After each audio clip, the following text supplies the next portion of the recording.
We're recording and live. Okay, thanks, Caitlin.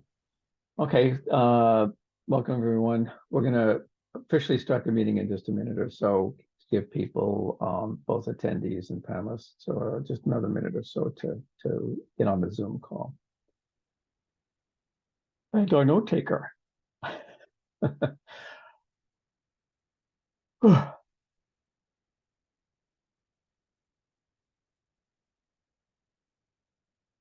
I see our attendees are filling up nicely. So it looks like Karen Boyd, thank you for attending and being on time. And we'll see if we can get the panelists here. We are waiting for our note taker. She's usually here on time. So we'll just maybe give her one more minute. Okay, Caitlin, what happens if Gretchen doesn't show up? Oh, there she is. There she is. Well, we are recording, so we do have the recording, Yeah. but Gretchen's here. It's awesome. Okay. All right. So we have 1, 2, 3, 4, 5. Well, we do have a quorum, and so let me just just bear with me 1 second. That's what I'm making note about now. And Joe, that was Alan Marquis couldn't make it, right? He's the one in traffic. Yeah, that's right. Yeah, thank you. Okay, well, I'm going to get started. We have a big agenda. This is Glenn Richards, Chair of the Newburyport Historical Commission. I'm going to officially call to order the virtual meeting, Zoom meeting of the Newburyport Historical Commission for the 14th of December, 2023. Please note, be aware that this proceeding, like all the city virtual meetings, is being recorded. We'll start as usual with a roll call of the commissioners, which also gives us a chance to make sure their audio is working fine. So in alphabetical order, I'm skipping over Andrew Bernhardt. I believe he's going to be absent this evening. So Mr. Biff Baus. Present. Okay, thanks, Biff. Mark Sandrone. Present. Okay, thank you. Christopher Fay. Yes, I'm here. Okay, Joe Morgan. Here. Okay, Ed Neumer. Saw you there earlier. We got your audio. Okay, Ed, I see it says connecting to audio. So let's see if we can get your audio going. You might need to unmute yourself on your side. What's going on? Glenn, I'm sorry, I had a technical snafu on the side. I'm here.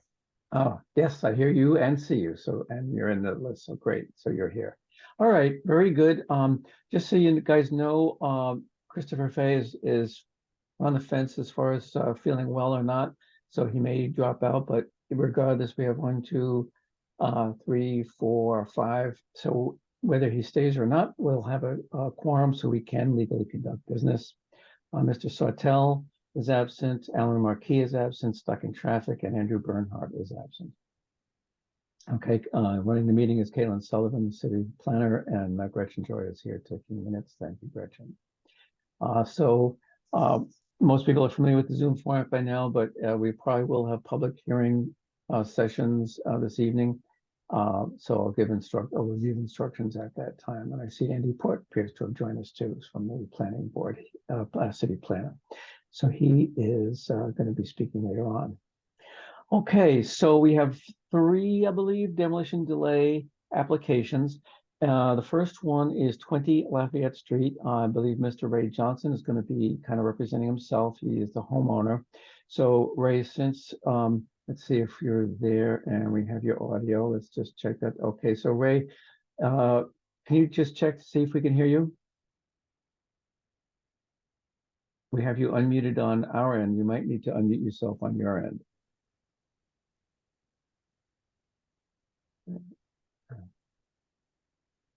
Ray, if you can hear me, can you unmute yourself? Or, well, I'll tell you what we might do then. Ray, if I can be so informal, since we have a tight, a busy agenda, what I'll do is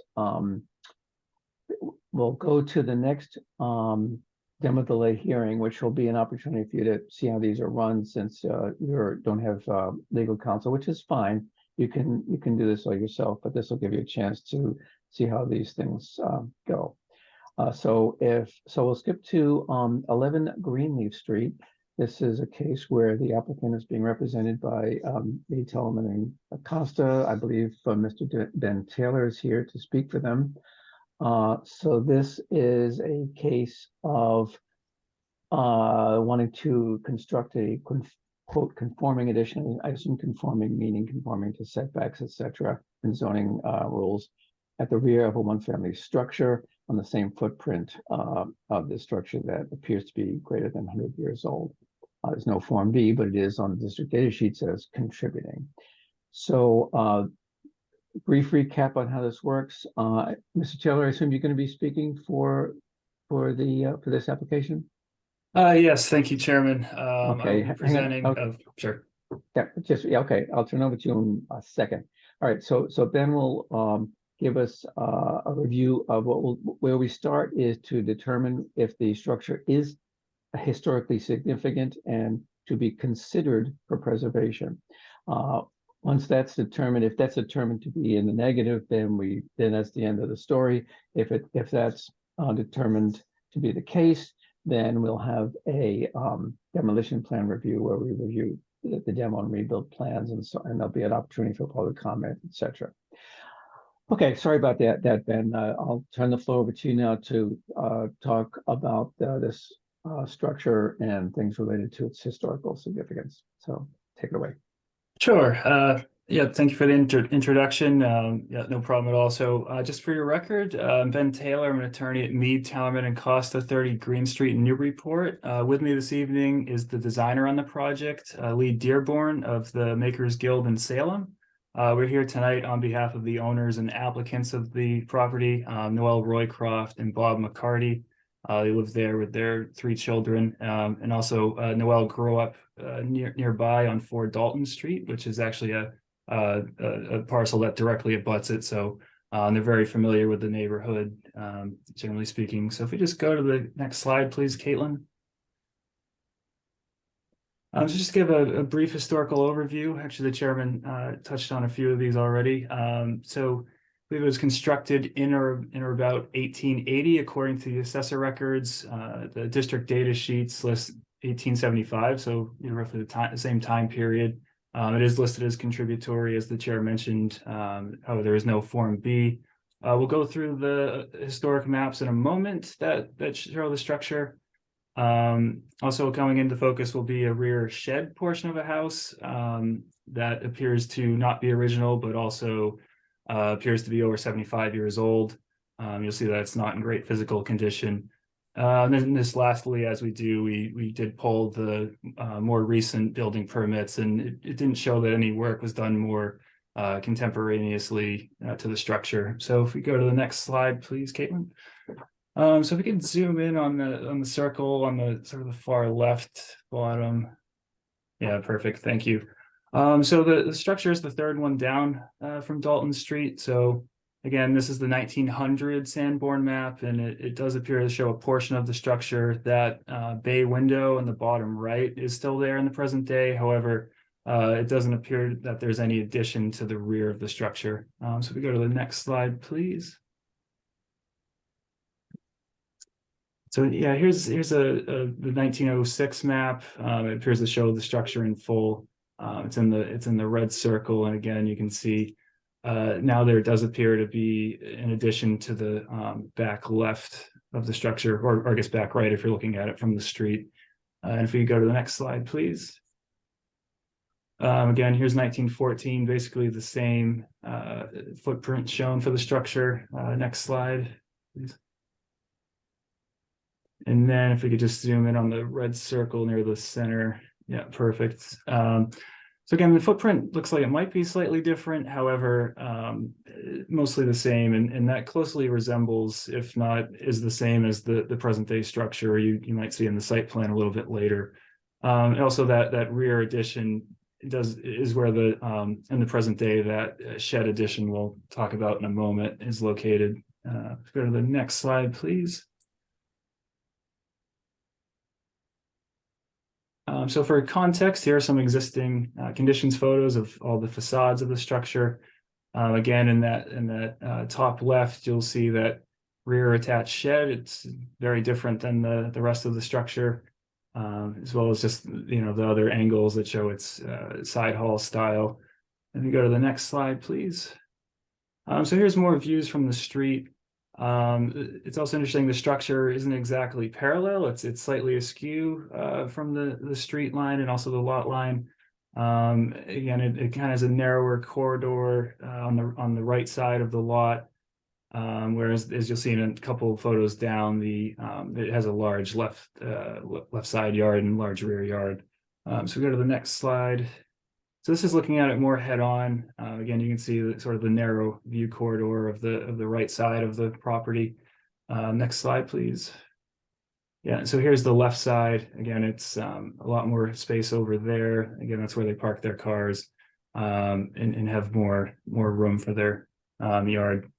And the next few slides, these are included in our application materials.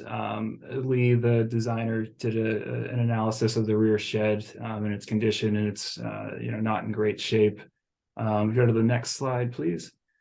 Yeah, so one of the details, showing that it probably wasn't original and also probably contributing to it not being in great shape is that it doesn't have a proper foundation. It rests on granite and concrete blocks, where probably saw in the other photos, the main portion of the house has a brick foundation. If you go to the next slide. And also just the interior of the shed, we were informed by the applicant that, the roof has several leaking issues. It's also with, 3 children. It's not kid safe, with some exposed nails, some splintering wood and the like. So with that basically sums up the historical background and summary of the present structure. So I'm happy to answer any questions the commissioners may have. Otherwise, I'll turn it back over to the chairman. Okay, thank you, Mr. Taylor.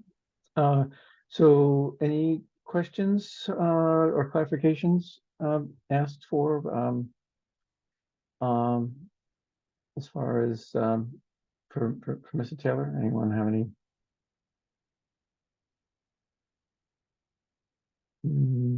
If not, we can also, the chairs would be happy to hear a motion. There's a couple of possibilities.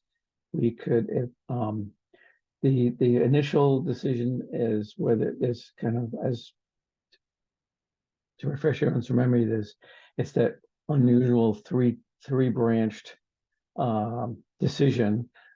There's 3 categories in which it could fall: not historically significant and considered for preservation, or historically significant but not considered for preservation.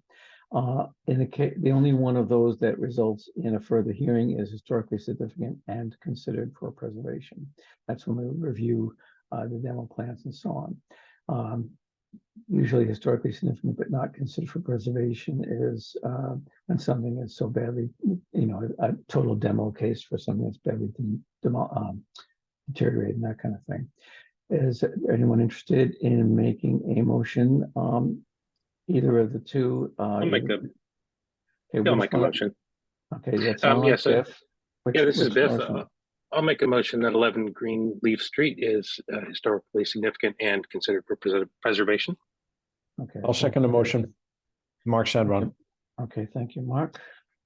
Okay, so a yes vote means that it's significant. We can deem it to be significant and consider for preservation, and we'll go ahead and have a demo plan review. A no vote means you disagree. So we'll go around the board here. Mr. Baus. Yes. Thank you. Mark Sandron. No. No. Okay. Now, Christopher, do you want to refrain from voting or vote while you're here? How do you want to do that? I guess I can vote while I'm here, if that's okay with everybody.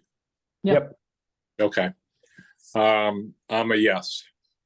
Okay, Mr. Morgan. Yes. Okay, no, Alan Marquis is not here. I list here. Okay, Ed Neumer. Yes. Okay.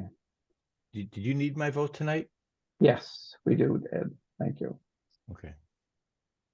Okay, so and the chair will also vote yes. So that makes 1, 2, 3, 4, 5 yays. So the ayes have that. So we'll go on to the demo plan review. This is where we take a look at what's being demolished, what's being rebuilt, and we'll also have an opportunity for public comment. And we will then take a vote on whether it's preferably preserved or not. And I'll explain what that means when we get to that point.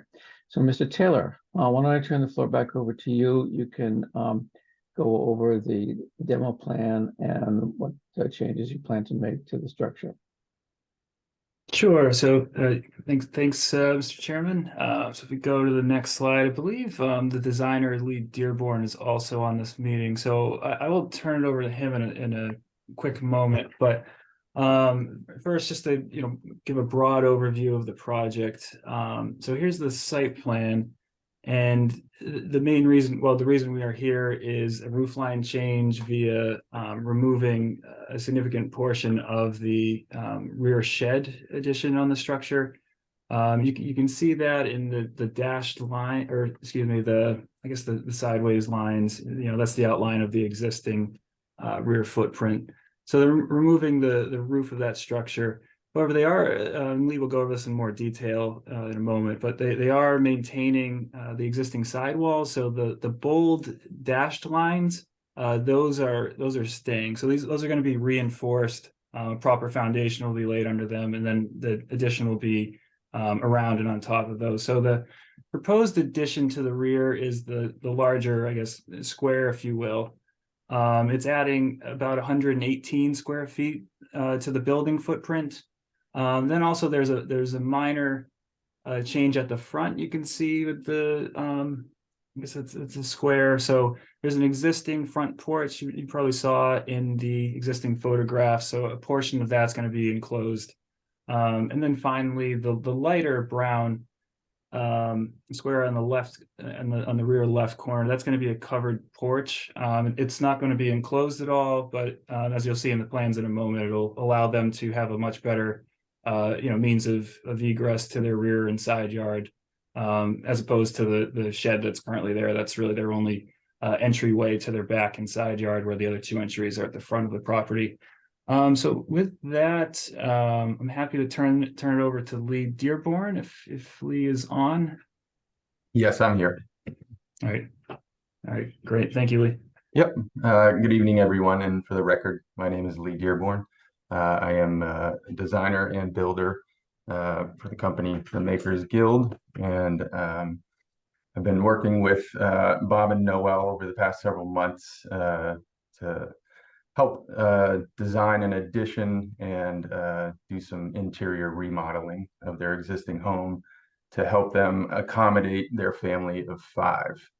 So the objective here was pretty simple, really just expand a minimal expansion of the existing footprint, which would improve some of the circulation and area on the first floor, and also kind of open it up and allow for better access to the side and rear yard for them to enjoy.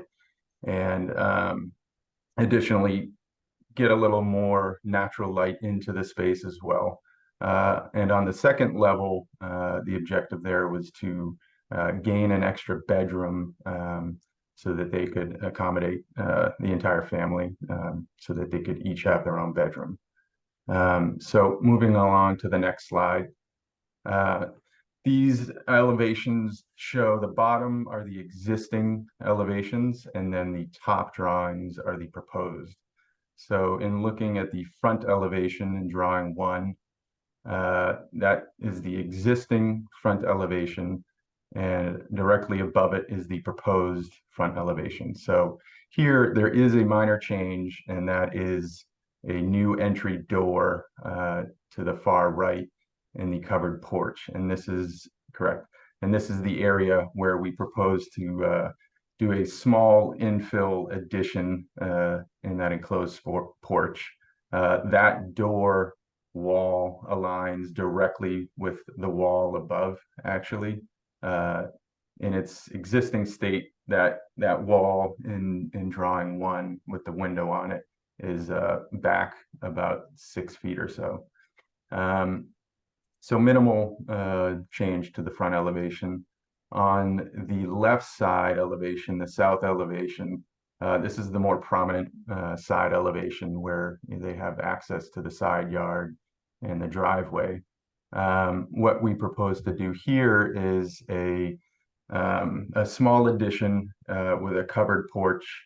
The covered porch provides really nice access to the side yard, as we talked about, with some sliding doors and a swinging door.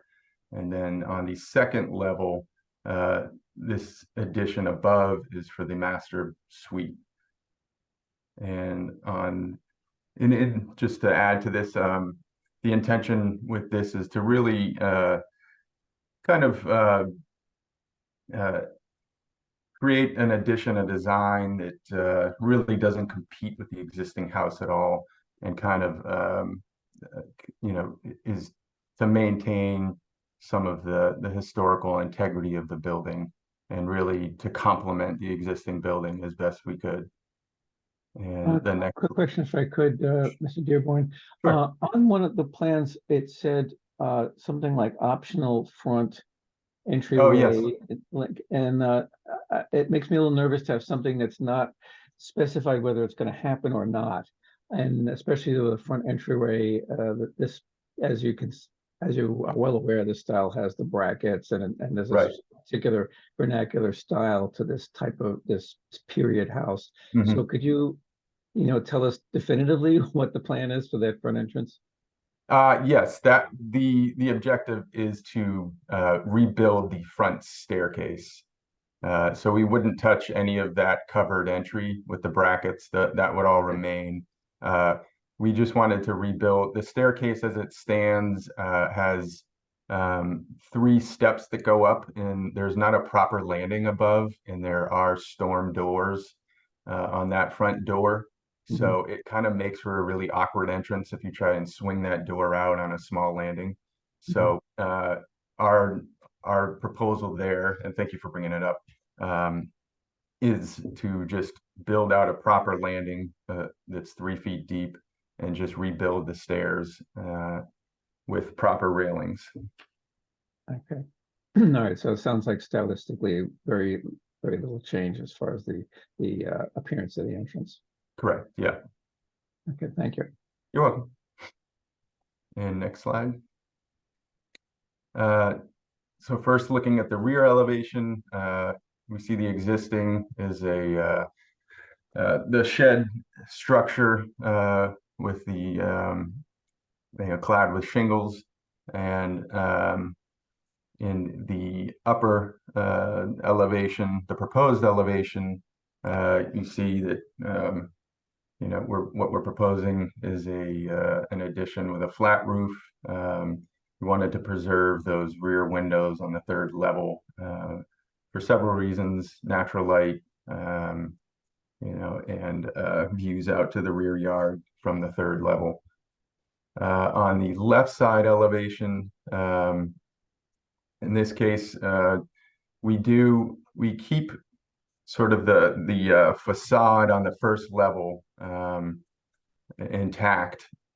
We tear off the roofs and then we add on to the 2nd story. It'll be a little bit of a challenge, obviously maintaining that shed facade, but what we'll do is basically just what we propose to do is temporarily support that, build a new foundation underneath it, and then construct over and above it as well.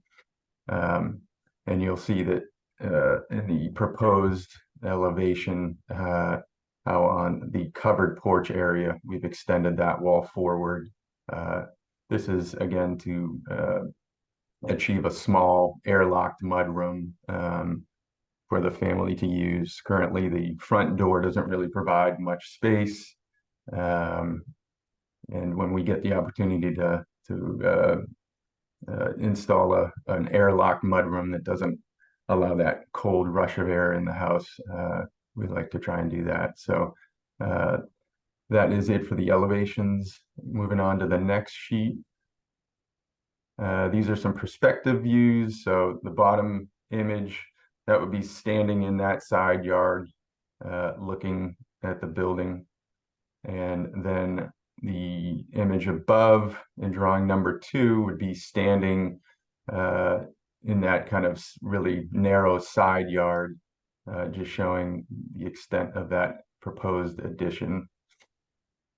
And moving on to the next slide, these are just some axon views from overhead, just to kind of give you a kind of a good whole picture of the proposed project. Again, these on the bottom images, these are existing, and then the images above are proposed. And the next slide, again, some axonometric views just showing the extent of the project. Again, proposed, or sorry, existing is below and the proposed is above. And the next slide. And in this case, we decided to share the floor plans. We just wanted to show, that in this project, again, existing plans are on the bottom and the proposed plans are up top. We're really, minimizing the footprint gain, like Ben mentioned. It's really about 180 square feet that we are gaining, or probably less. I think it was 118 on the first floor. And it's really to just kind of open up that area, bring more natural light into the kitchen area, which they use a lot, gain a little bit of kind of a breakfast/office area. And the homeowners do work from home often, so the homes are needing to accommodate that more often now. And then on the second floor, really what we did here was we kind of shifted the bedroom. There are 3 bedrooms in the existing plan. We're keeping 3 bedrooms on this level, but we're doing some reconfiguring. And then on the third level, it is a finished space currently, but it is not conditioned. Currently, one of the children does have a room up there right now. We would like to partition that to create a bedroom and a small den study area. So in total, we don't, the net gain is still less than 500 square feet. And that includes, the shed is included in the existing area on the first floor because it is an attached structure. And, what we gain is really a home that accommodates the family of 5. And we feel through several iterations that we've really respected the historical integrity of the building, and that we will, be enhancing the overall aesthetic of the home. Pardon interruption again. On this plan, on these plans, we're looking at the lower right, which is the first floor existing, right? Correct. Right above the word area, you can see there's a little boxed in area that looks suspiciously like it might be a chimney coming up through. So my first part of my question is that what that is, and if so, what happens to that in your renovations? Can you clarify exactly where you're? Okay, if you go immediately above the word area, On the, yep. that little boxed in area there, just below the closet. Oh, yes. Yes, there is, and this chimney has been capped already. It doesn't even extend through the roof. So I see. yeah, so our plan is to just deconstruct this from the top down and probably leave a small portion of it in the basement. So whatever plants use that is no longer there, I take it. Right, yeah, it's not being used at all. Yep. All right. All right. If you had more, please continue. That concludes my portion. I think we move on to the next slide. Yeah. So yeah, thank you, Lee. So just a little bit of a recap. So Lee already touched on most of this. Again, we believe the proposal is subordinate then. It's shorter than the existing main portion of the structure, that, you know, the gable portion. Again, it's onto the rear of a side hall style. I don't know why this came up when I was thinking of it, but I remember I was at a meeting where I think it was at 9 Chapel Street. There was a similar style side hall structure that had a large addition off to the right of it, that was more problematic. However, this in the case it extends and also is really working off of the existing rear footprint of the shed. And also, you know, in this instance, the setting of the neighborhood also is significant. So there appears to be a lot of other structures in the neighborhood that have rear additions, some of which are also of the side hall style. So if we could go to the next few slides, please, Caitlin. Yeah, so here's the mind map. So if you could just zoom in slightly, maybe like one level. Yeah, that's good. So the applicant's property is outlined in the yellow shape there, but so you can see several other structures in the neighborhood do have additions off of the rear, some of which actually appear to be flush with at least one of the side walls. So if we go to the next slide, we can see a few of these more close up. Yeah, so just starting at the corner of Greenleaf and Pond Street. So these are structures, the White House and the shingle clad house behind it. Those both do have, to some extent, rear additions. Can we go to the next slide, please? So again, you already saw the structure. This is 9 Greenleaf. This is right next door to the left of the applicant's property. Again, the rear right portion looks very familiar compared to what's proposed. Next slide, please. So this is actually looking down the left side of the applicant's property with the rear yards of several homes on Dalton Street. As you can see, there's been a lot of work done to the rear of these homes, some dormers, some rear additions that we'll see from some other angles shortly. Next slide, please. So here's 2 Dalton Street as viewed from Greenleaf Street. Also to the rear of that is 4 Dalton Street with an addition off the rear. So if we actually go to the next slide, yeah, there's a better view of it. So go to the next slide, please, Caitlin.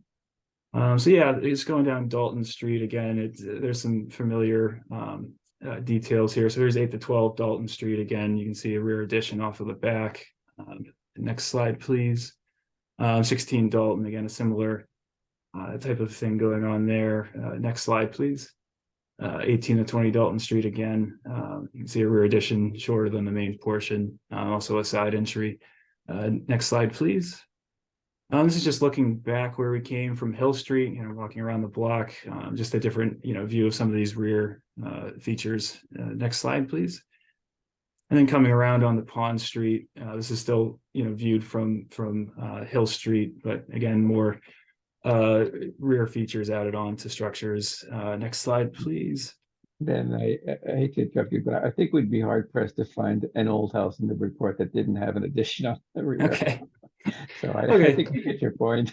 Okay, no, fair enough. I can end on this one. So this is 35 Pond Street again, just a left side, left rear sided porch. Again, I know it's proposed and the plan's different, but again, just you know, an architectural feature that's proposed that you know, is Right. just in keeping with the neighborhood. So I'm happy to wrap it up there. You know, Yeah, I didn't mean to like totally cut you off. If there's anything important or novel in what you've got left, then by all means. I think I can live with what I've said. So Okay. yeah, no, I'm happy to wrap it up there. So Okay. yeah, if you or the commissioners have any questions, me or Lee are happy to address those. Thank you.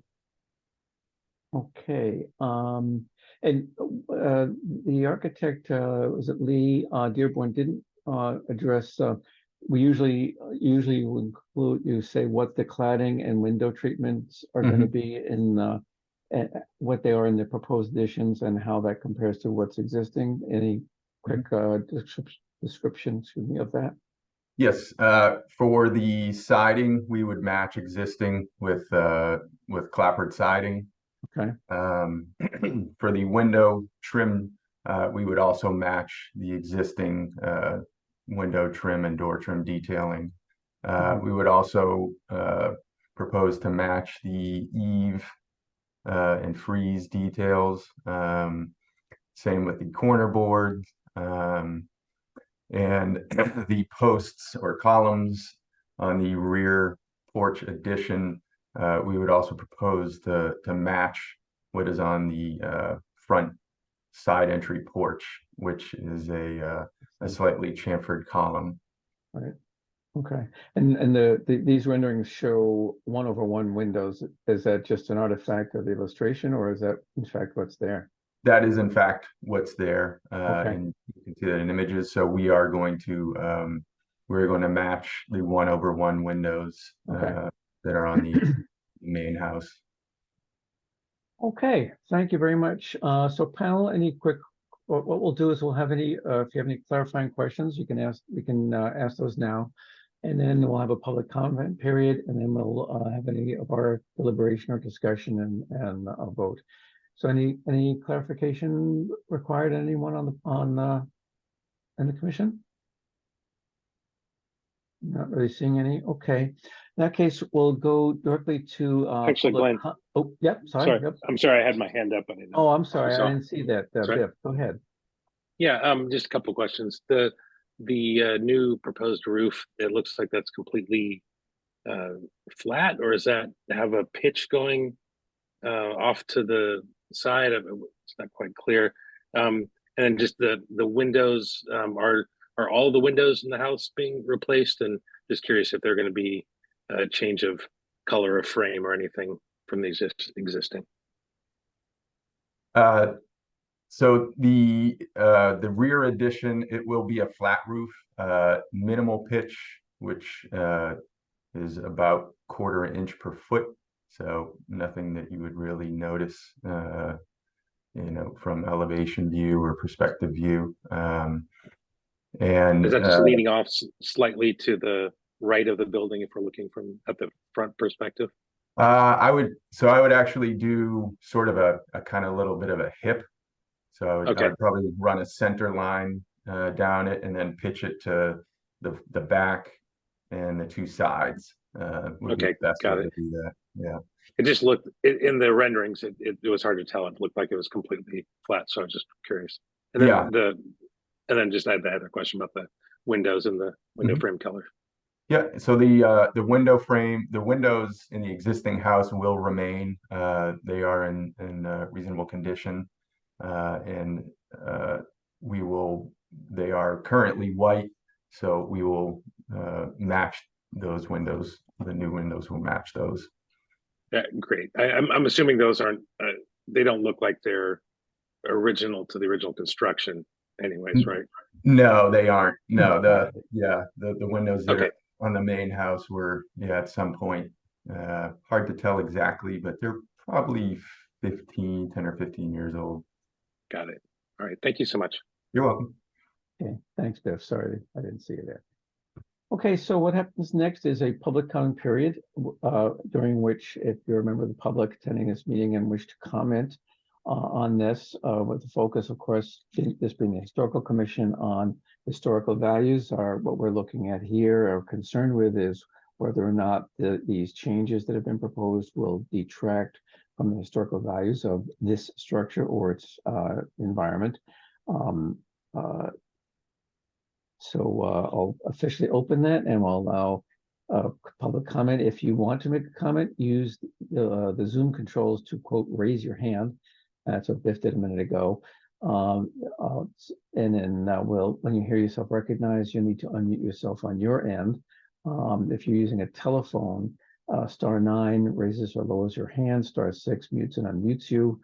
And as with any public hearing, please identify yourself with your name and address, and then make your brief comment. So we'll allow a few seconds to see if anyone is going to raise a hand to comment. And then if not, we'll close that period, that comment period. I need some hold music to play during this waiting period, but it looks like no hands are being raised. I'll another few seconds, and if no hands are raised, we'll close the public comment period. Okay, well, I'm satisfied there's no public comment being demanded. So we'll close the public comment period. Come out of this, and we'll move to my fellow panelists and commissioners here. What I usually do is kind of go around the board, see if anyone has any comments. And when I get to you, if it's already been said, you can just say, you agree, disagree, whatever. Why don't I start with Mark Cendrone? No comment. Okay. Biff Faust, any comments? I know you had a couple questions that were answered. Any other Yeah. comments about the? Just briefly, I think the existing shed structure, there's not much. I can't see much historical significance in it and the structure itself. So I don't see any detriment to removing that part. I think the massing that they've added to the building, the only it's when I see it in this orthographic view is when it seems the most it seems the most massive in its size. But I don't think in situ and walking down the street that it's going to appear as blocky as it's seeming there. I think that's my only kind of real issue, I think, with the new layout. But otherwise, I think it's well done as far as how it's subordinate to the structure, and doesn't seem to be really taking away too much from the side hall Italianate look of it from the front. Yeah, and it's interesting you should mention that. I at first I was a little concerned about that same aspect of that. If you're looking at the upper right quadrant of this illustration we're looking at right now, and I thought, gee, well, should there be like a flat, kind of like a corner board that shows where that corner used to be, but thinking about it, I said, no, not really. I don't think that would help at all. And when from the normal street level view, especially where it's pretty tight on, I believe that's the side that's pretty tight to the neighbor, I don't think it's going to be offensive or a problem in terms of, and I definitely agree that the changes, didn't see any changes they're making that are going to make it anything other than the same basic style it is, and representative of that style, of which there are many in Newburyport, as we all know. And I think the addition, it'll be obvious that it's an addition, but it's done with a certain amount of sympathy to the original style, and I don't personally have a problem with either. How about, let's see, who else have we got? Joe Morgan, any comments from you? No, thank you. I'm all set. Okay, let's see. Let's see who we have here. Who am I missing? Glenn, I have no comments. It's Ed. Okay, thank you, Ed. I think I got it. Chris, did you want to make any comment? I see you shaking your head. Okay. All right, then can we have the appropriate motion at this time is that structure is preferably preserved, which, well, we already decided it's historically significant. So it's preferably preserved. That will impose the demolition delay. But if we're happy with the plans as presented, as seems to be the case here, we can have another vote on to accept those plans or suggest any modifications that we feel might be necessary, and lift the demolition delay. So is there a motion that the structure is preferably preserved? Yes, no, maybe? I move that 11 Greenleaf is preferably preserved. That sounded like Mr. Morgan. Yes. Okay, is there a second? Yeah, I'll second. Chris Spay seconds. Okay, thank you, Christopher. All righty, 1 second here. Ready? And let's take a vote. So starting with Mr. Baus. Yes. Yes, okay. And just so we're all clear, yes vote means it's preferably preserved. It will impose a demolition delay. And we can have another vote on whether or not to lift that. Mark Cendrone? We lose Mark. Yeah, Mark. You're muted. Where are you? Yes, I'm sorry about that. Okay, thank you very much. Where we go back to this. Okay, sorry. Okay, Christopher Fay. Yes. Okay, thank you. Joe Morgan. No. Okay. Alan Markey. Oh, he's still on my list here. Sorry. Ed Neumer. I vote yes. Okay, thank you. And the chair is yes, so that the yeas have that.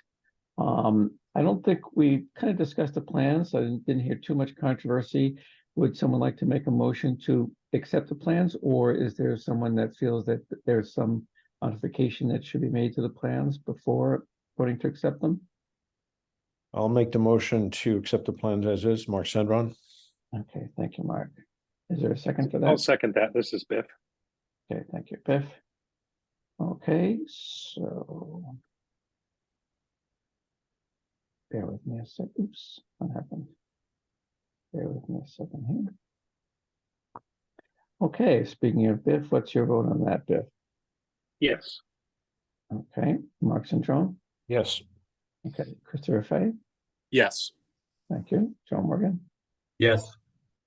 Thank you. Ed Neumer. Yes. Okay, the chair agrees. So that was a unanimous vote then. So Ben Taylor, I'm sure you know what that means. It means that the demolition delay, which was briefly imposed, gets lifted, and your applicant can proceed to get building permits, etc. And I see I put this in the wrong place. So let me just fix that so my notes aren't completely fouled up.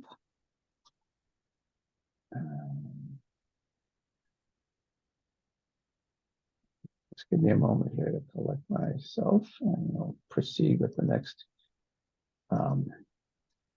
hearing. Okay, so thank you, Mr. Taylor and Mr. Dearborn, for coming in and presenting for us. That you're all set. All right. Thank you very much. Have a great rest of the night. Happy holidays. Thank you very much, Ben. Thank you, guys. Appreciate it. Okay, thank you, Lee. So that was 11 Greenleaf Street. And it's interesting. I think one of my children went to school with one of the Roycroft children, but it's so foggy that I didn't see that as a need to recuse myself. I don't even know what the case is or not. Okay, so moving right along. Let's see if Mr. Johnson is able to be with us to talk about 20 Lafayette Street. Ray Johnson, if you can hear me, can you, we have you unable to talk on our end. Can you see if your audio is working on your end so we can hear you? I can see and hear you. Can you hear me at this point? We can hear you. Thank you. Okay, I good. apologize to the commission on that. I apologize. Yeah, not a problem. We were able to, work around it, as they say. Thank you. So this is 20 Lafayette Street. This is where you want to demolish an accessory structure. That's, in other words, a garage or shed, and construct a new one in basically the same location. And if I remember correctly, basically you're gonna pick up kind of like a prefab shed type of thing. So it's the same deal as we just went through. If you're able to listen to the previous hearing, Ray, it's very similar. Yours is the same procedure. We have to determine if the structure, if you're not touching the house, in this case, the structure refers to the garage, is it or is it not historically significant? And all the other things proceed like the one we just did. So do you want to tell us briefly what you're about what you plan to do to what, so we Yes. can yeah, go ahead. Yeah, so the accessory structure, I bought the house in 2000. The home was built in 1896.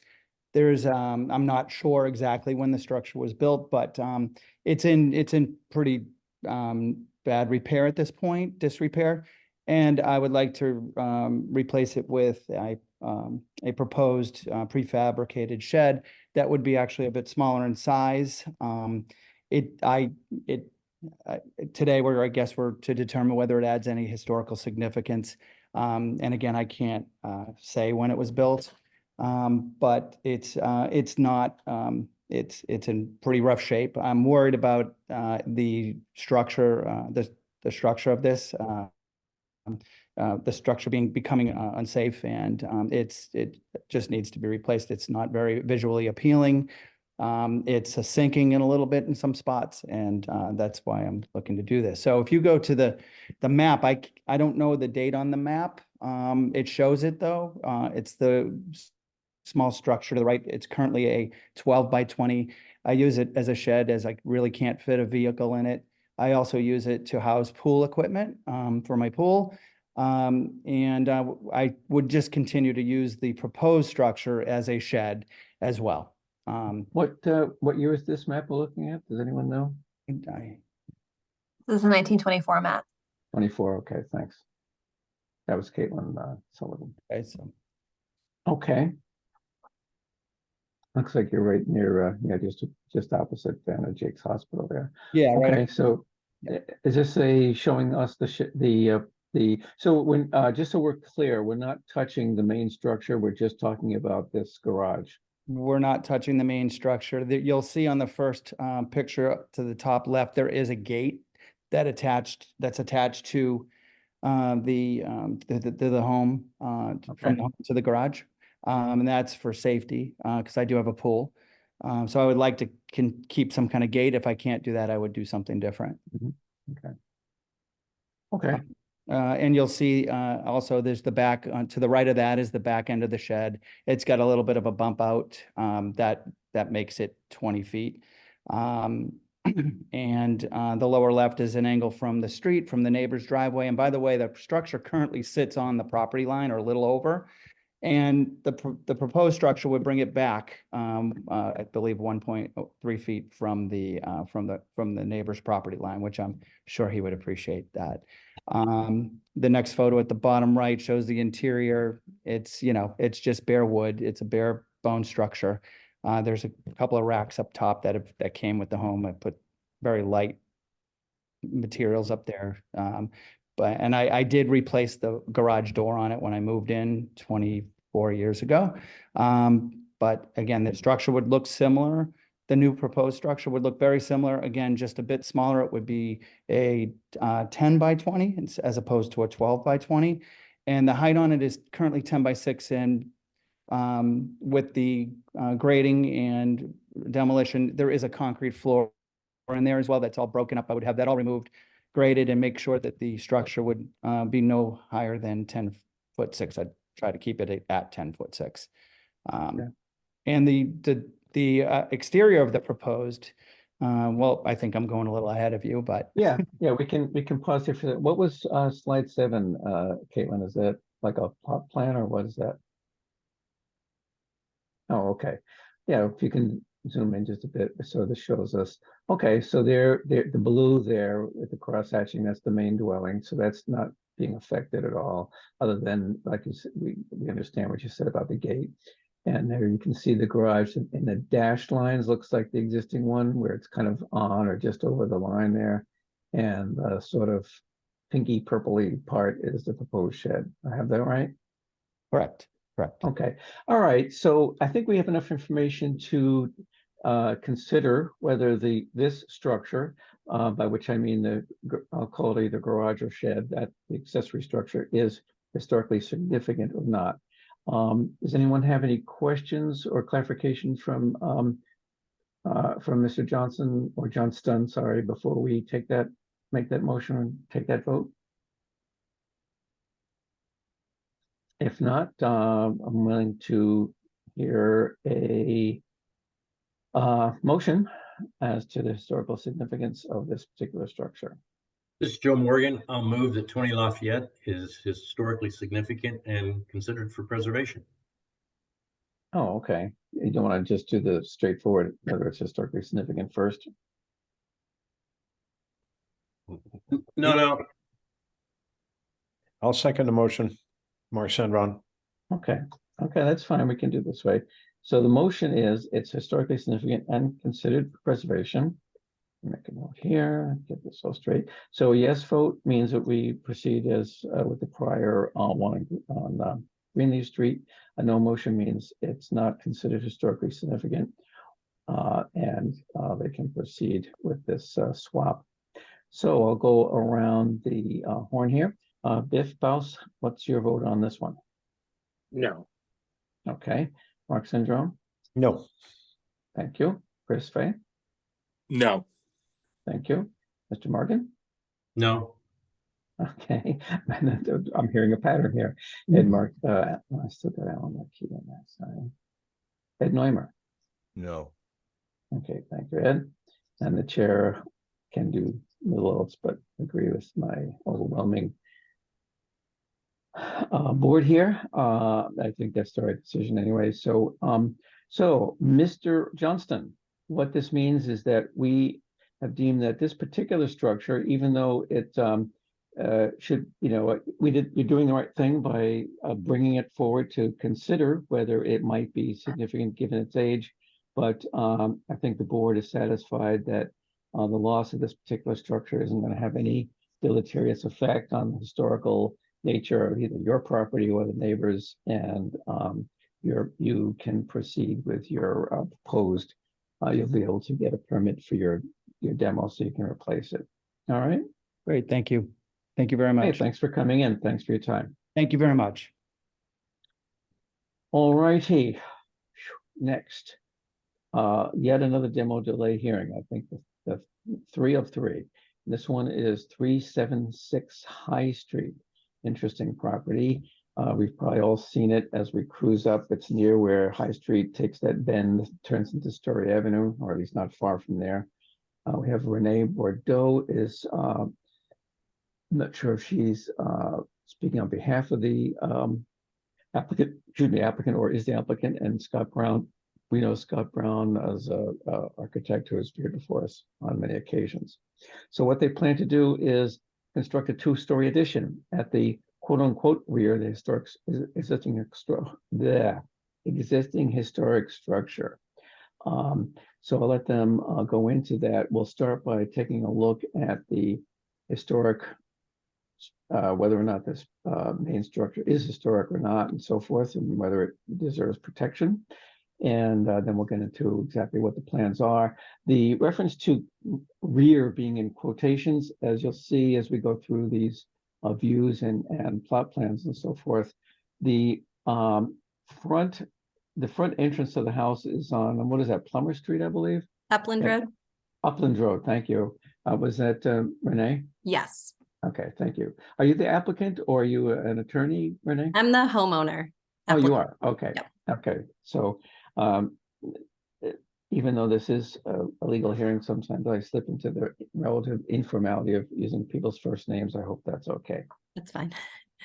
Okay, all right, so yes, so the main entrance is on Upland, but the address is High Street. So the rear in this case is, if you're standing on High Street, you're looking at sort of one side, kind of a southerly side of the structure, southeasterly maybe, and then this addition would be on the left part of that. So Renee, you probably heard how these hearings proceeded. This is the same as the 2 that came before. So the first step is to consider whether the structure is historic or not. Now it is, let's see, where are we here? And you also have talking about demolishing existing accessory structure, I see, so we'll need to talk about that as well. So it is listed in the district data sheets as contributing. Interesting, there's some contradictory information there. 1800 or 1850, big difference there, and also federal or federalist, a term which I don't recognize, but federal period or Italian, I think it needs to decide one or the other, frankly. It's hard for me to imagine a house that's both of those at the same time, but we'll get to all of that. So, so the first step is to talk about the historical significance in that. So, Renee, is there anything you would like to review with us regarding that aspect of things? Sure. Good evening. As Glenn mentioned, my name is Renee Bordeaux. I'm also joined this evening by Scott Brown, the architect for the proposed projects. My husband, Dan, and I purchased this 2-bedroom home at 376 High Street in the spring of 2012. And we currently live in this home with our 2 young sons as well. Over the past 11 and a half years, we've worked tirelessly to retain and rejuvenate the historic character of the home on both the exterior and interior. And I'm sure if many of you have driven by it in the last 11 and a half years, you may have seen Dan or I outside doing various things to the home. Next slide. As Glenn mentioned, it was constructed in or about 1850, according to the assessor's records, and 1800 and 1850, according to the district data sheets. The property also has a garage in the quote unquote rear of the building. There used to be a driveway along High Street that went behind the rear of the building to the garage. That was no longer in place when we moved into the property, but at one point that was the case. As noted, the home is a Federalist Italianate according to district data sheets. Looking at all the Sanborn maps, our house first shows up on the Sanborn map in 1914. I'll get to that in the next slide, but that drawing has two additions that do not exist today. And the 1914 Sanborn map also does not include a bay window bump out on the rear of the house, which in the proposed plan we're proposing to remove. There have also been many additions added and removed to the house over time, which we can show through a series of photos in the upcoming slides. So next slide. So here's the 1914 Sanborn map, and this is the first time I could find our house showing up. As you can see in red there, it's a long structure. Again, the front facade does not face High Street, although it has a High Street address. The home, so, we kind of refer to the front facade, and the Upland Road, we believe, was constructed and established around the late 1940s, early 1950s, based on the construction date of some of our neighbors. Next slide. These are a series of photographs that were left at the property from previous homeowners when we purchased the house, just for reference. We recently removed all the forsythia bushes in the front of our house to bring back this fence. We just loved it from this photos, and we thought it was really important to have it retained at the property. I know many people were sad when we removed the forsythias, but we kind of showed folks who were concerned about it that long ago there used to be a really awesome fence. And so again, this is a really early photo of the house showing it. Again, just that small end cap facing High Street. And if you can see the distance behind the horse, there was an old barn that used to be on the property, which no longer exists. Next photo. So is this, I'm sorry, so that picture that you're just showing us with the fence, this is looking like you'd be standing on High Street. Okay, that is correct. Yeah. Okay. Yeah, that makes sense, because so that's the same orientation it has now, where the front entrance there faces upland. Yeah, we have a sidewalk there now, as opposed to, it looks like here may have been a main entrance where, carriages or whatnot drove up. Yeah. Next slide, same vantage point. This is just a little later on, and the foliage has dropped, so you get a better picture of sort of what the front of the building, front of the house looks like. Again, the large barn is still attached to the property, which no longer is attached to the property. And then in this picture, the fence was removed. And again, when we purchased the home, the fence was not there either. Next photo. We believe that this photo was dated sometimes in the 1950s based on some historic research that we did. Again, the barn was removed and a front addition was added to the property. Based on some of the review we did, the property around this time was a pharmacy at this time period. And as you're aware, now this front addition has since been removed. And obviously a pharmacy does not currently operate out of our residence. And then the next photo is from 2012 when we purchased the property. Again, it looks very similar to how it looks today. And again, this is from the vantage point of Upland Road, where our driveway currently stands.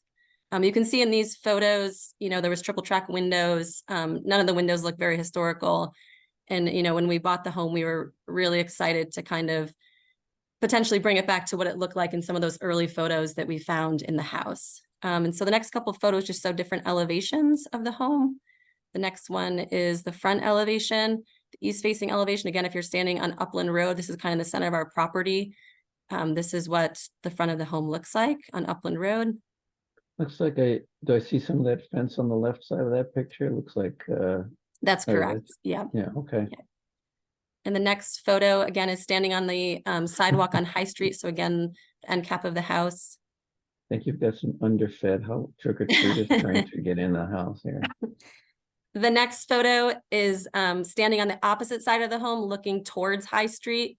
We rebuilt a porch that had existed on the side of the home. At some point, I forget when the date was that, but so that's that porch and that side. And then here's the rear. The next photo is the rear of the building. And that bump out you see kind of in the center of the photo is sort of what we're proposing to remove as part of our addition. And again, that doesn't show up on the 1914 Sanborn map. And if you click to the next photo, you'll see this is the interior of where that bump out exists. This pains my husband dearly, that this picture shows that an existing post was removed to install the bay window at some date. So we do feel as though this, bump out clearly is not original to the home, and that, major modifications need to be made to the structure, with removing the structural beam in order to install that bay window. And then there's just a couple more photos, again, just showing a zoomed out view.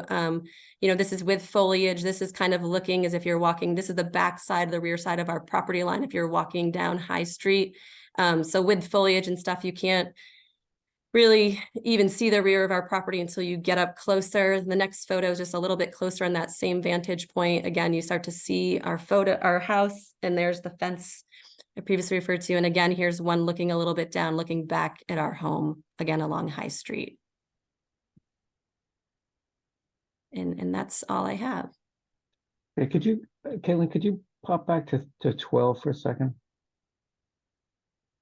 And you may not be able to answer this question, Renee. In the middle photo, it looks to me like there were two beams that were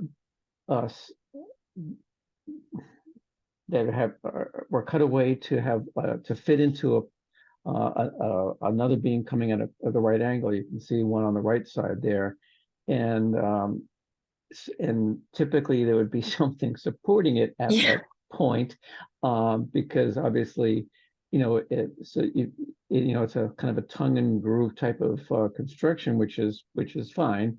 Only it makes one wonder, and maybe you or your husband's looked into this, like what possible impact this might be having on the structure, that not having a vertical support post at that spot. Do you know anything you can say about that? I don't know if Dan is on and could speak to that, but I personally can't speak to that. Okay. Nothing's caved in since we've bought the house, so. Well, I'm happy to hear that. Okay, well, clearly, there are parts, it was an early timber frame house. By early, I mean that date of 1800 is not totally out of the question, but it looks like there's been quite a great deal, probably a greater number than average of changes over the years for this one. Like this is the first time I've seen a large barn as shown in some of those early photos, and you're quite lucky to have those old photographs quite a large barn that's now completely gone.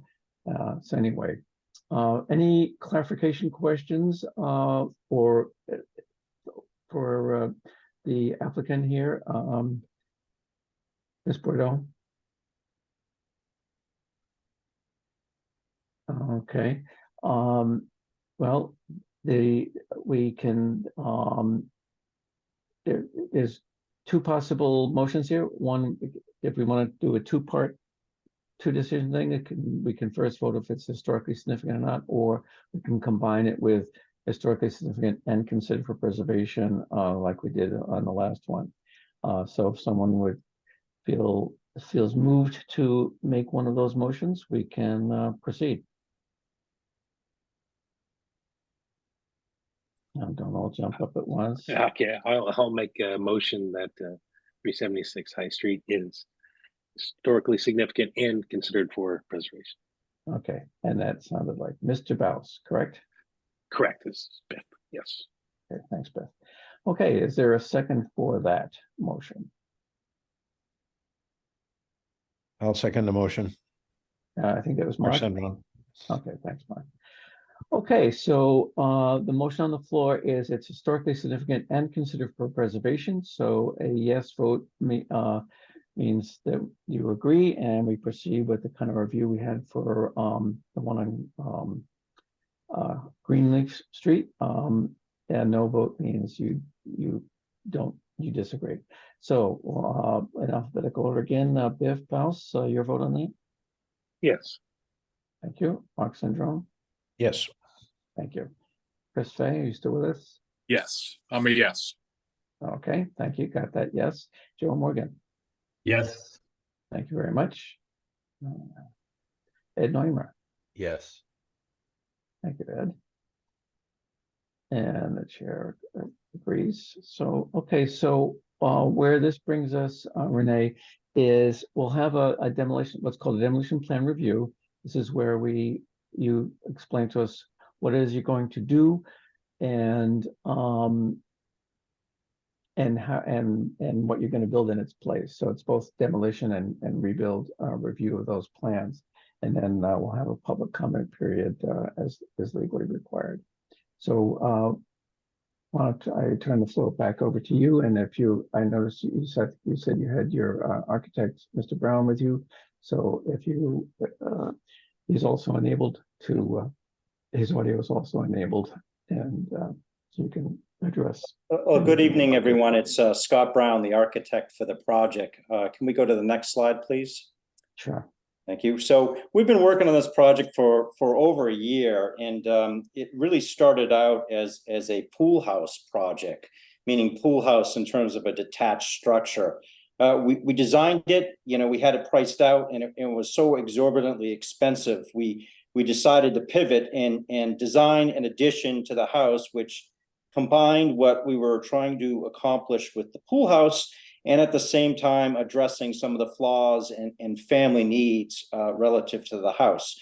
So combining these two goals, really got us the most value and really results in sort of the least amount of impact to this property. So, what we're seeing here is this is our proposed site plan. It is a corner lot. It is a rather large lot that could accommodate a significantly sized house. There's a lot of open space on the lot. As already was mentioned, we do consider the front of the house on the upland road side, and that is where the front entrance to the house is. And to the rear of the property, as we face it from upland, that is where we're proposing to put our addition to the house. So this addition is one story addition, with the majority of it being 2 stories. We've located this so where it has the least amount of impact on the house, and at the same time, it also meets sort of the dimensional requirements with regard to zoning. So no other permits will be required for this. We have also set this back nearly 9 feet from the face of the house as you view it along High Street. And again, this is for really 2 reasons: 1, architectural, and 2, really thinking about the least amount of impact on the house. Next slide, please. So these are existing condition floor plans, and I've included them to show a couple of things. On the right, this is the existing first floor plan, and it's a rather clean, very, very nice layout on the first floor, but it is missing one thing, and it's missing a first floor bathroom. So that is something that we're hoping to accomplish with this addition. I have highlighted that bay that we were just looking at, where that timber frame post was cut out, and this is going to be our entrance to the new addition. So that bay will need to be removed. On the left side, this is our existing second floor plan. And again, I've highlighted that bay that will be removed on the first floor. And again, you can start to see, what our goals are, with this project. This is really a 2-bedroom, 1-bathroom house. And we're really hoping to upgrade that, for this family of 4. Next slide, please.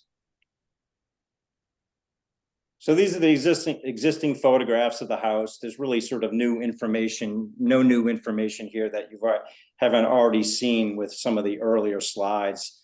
I did want to point out, a couple of things. One, that photo in the lower right-hand corner, this fence that, Renee spoke about, recently added to the property. It does mimic what was there in some of those old historic photos. That's not a coincidence.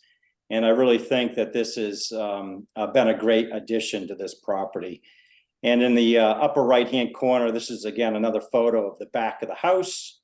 And immediately there in the center, that is that bay window that we are proposing to remove, and that is where we are proposing to put our addition.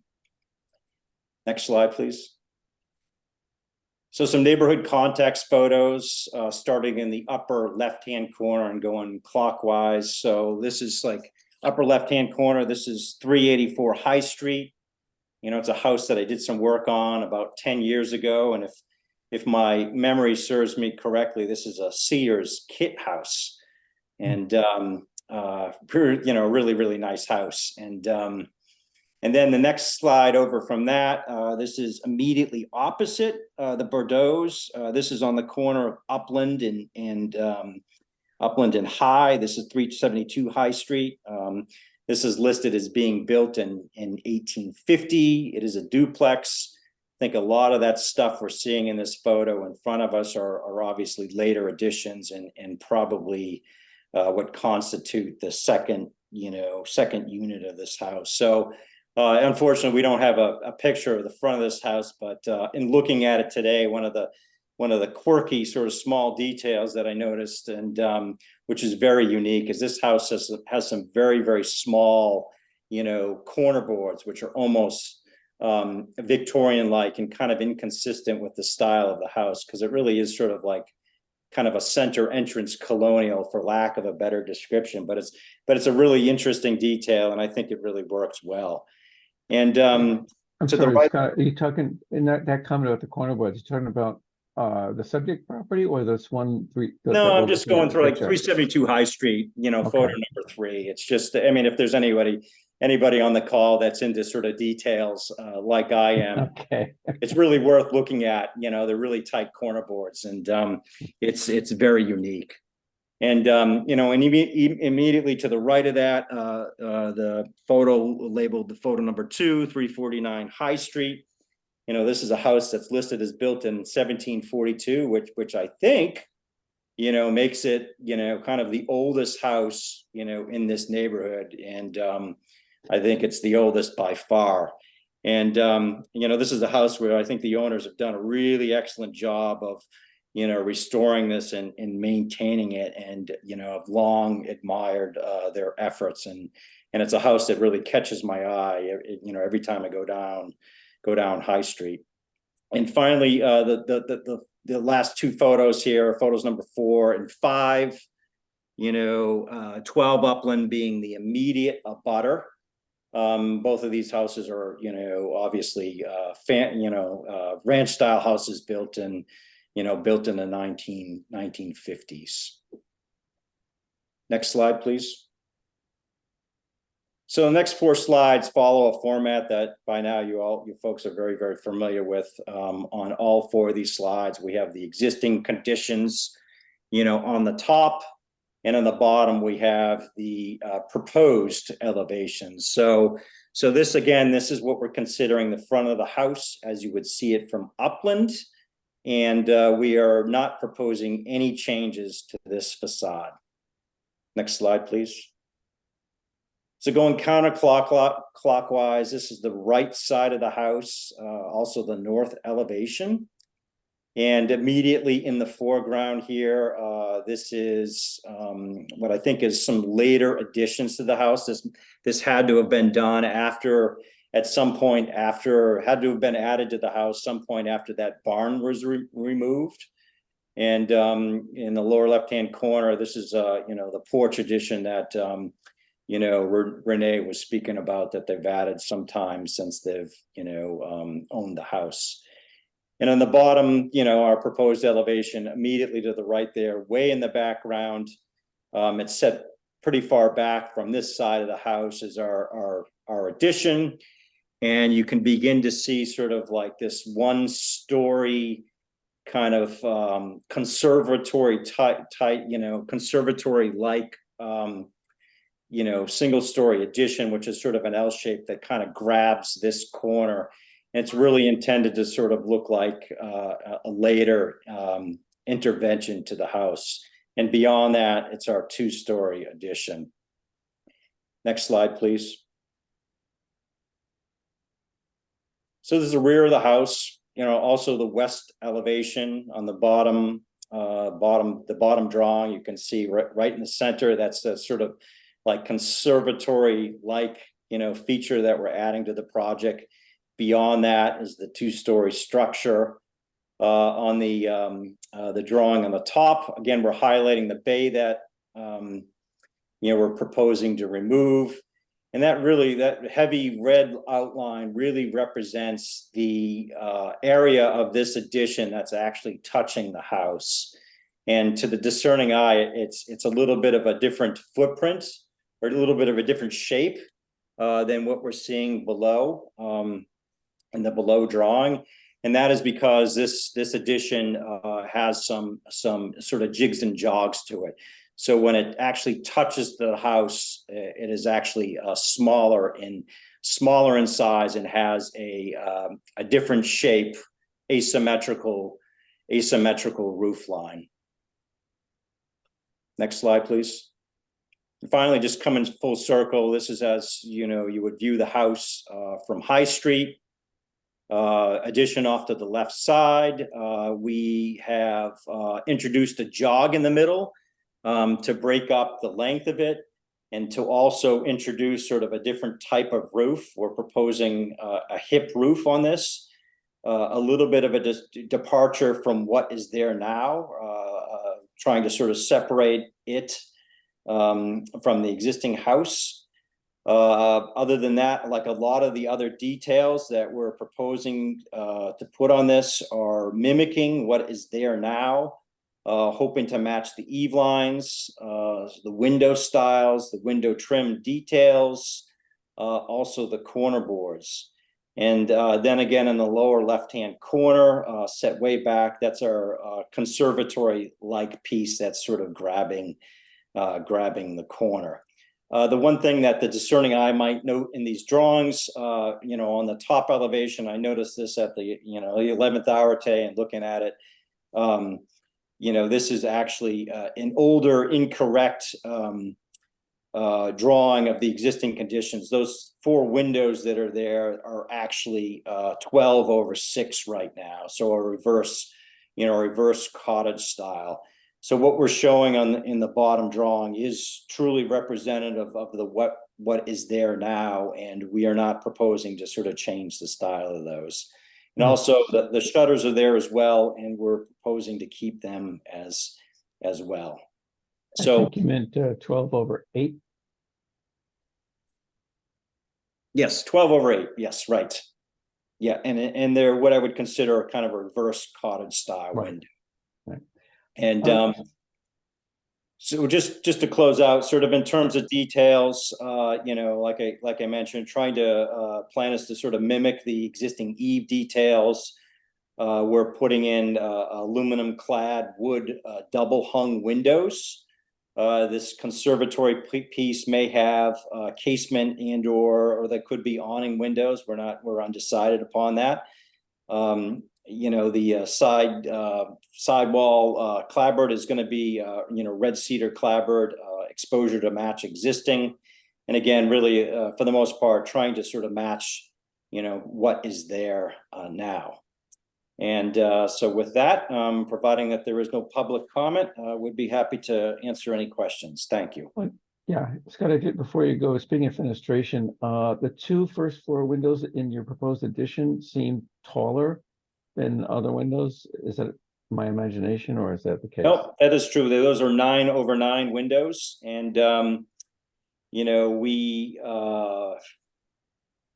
played with a number of different configurations, and that's where we landed is sort of like the best looking thing for this addition. And really, it's sort of like those windows they're trying to sort of somewhat kind of meld with like this conservatory piece as well. I see. So be a little more consistent with the new conservatory, as you're calling it, rather than the Correct. old house. Correct, that's it. And on the shutters, if I followed you, as shown at the top, there are shutters there now, correct? Yep, no change to And- those. They will be, yeah, Okay, so you're not, so that old part of the facade is not changing at all. correct. Okay, got it. Okay. All right. So, yes, we will, before we turn over or open a public comment period, we'll just see if any of my esteemed colleagues have any questions they'd like to ask you, anything that needs clarification. And if not, we'll do the public comment. I'm not seeing any hands go up. Okay, so I will formally open a public comment period and we'll allow a minute or so to see if anyone has a comment. If you do have a comment, please use the Zoom controls to raise your hand. That would be, it's depending on what kind of device you're on, you have to look for it in the Zoom controls. If you're on a telephone for some reason, it would be *9 to raise or lower your hand, *6 to mute and unmute yourself. If you hear your name recognized to speak, then just give your name and address and make your comment. So allow a few seconds for anyone out there who wants to say something to do that. And if not, so let's give it a few seconds here. Not seeing any hands go up among the attendees.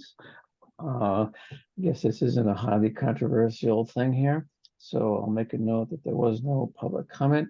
So we'll formally close the public comment period and the board will deliberate as we did with the other one. I'll use the same pattern. We'll just go quickly around, see if anyone has any comments, either for or against it or neutral. This time, let's see, I'm going to start from the bottom right list here, which happens to be Mr. Morgan. Any thoughts or comments regarding this particular one, Mr. Morgan? No preservation comments. I did want to compliment the designer on the new language of the conservatory edition, and I only regret that it doesn't wrap to the south side facing High Street. I think that would be it'd be nice to show that off. And I mean, of course, I don't want to add budget to the project, and it may not be useful to have such a continuation around to the south end of the L, but it's a shame that High Street doesn't benefit from it as much as well. So that's my only comment.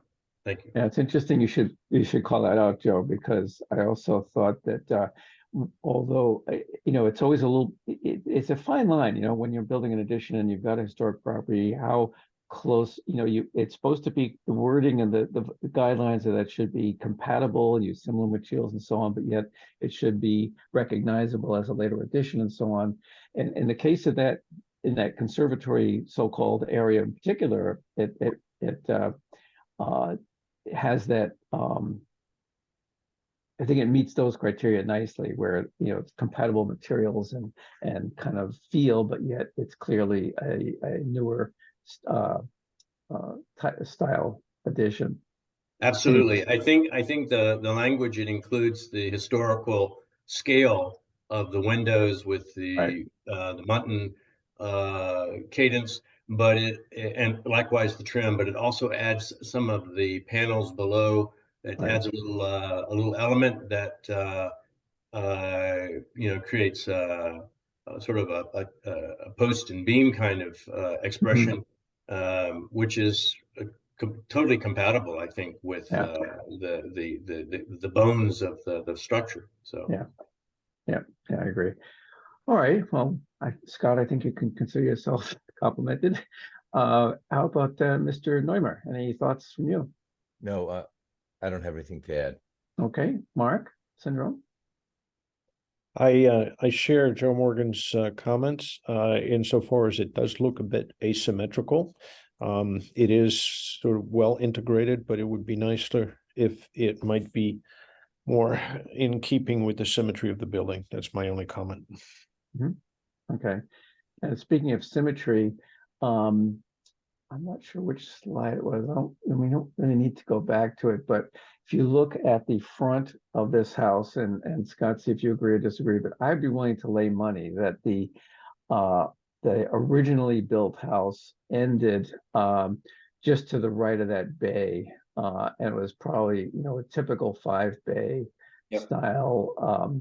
In fact, that entrance door is in the right place for that as well.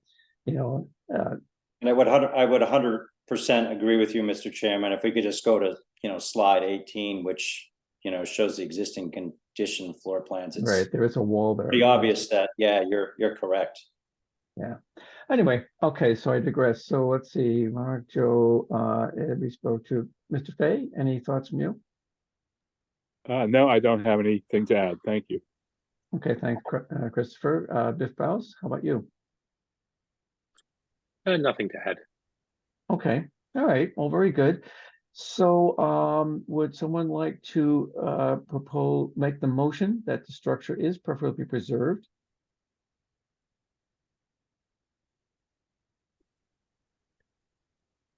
Don't be shy.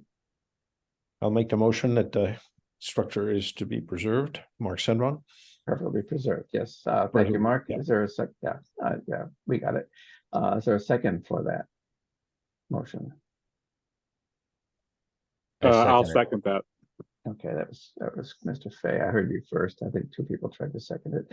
Okay, so the motion on the floor is that it is preferably preserved. This would impose the 1-year demolition delay, but we can then take a vote on whether to approve the plans here. So let's first vote on this preferably preserved. Biff Baus, your vote? Yes. Okay, thank you. Mark Syndrome? Yes. Christopher Fay? Yes. Okay, Joe Morgan? Yes. Okay, a long drawn out yes. Mr. Neumer? Yes. Thank you. The chair will make it unanimous.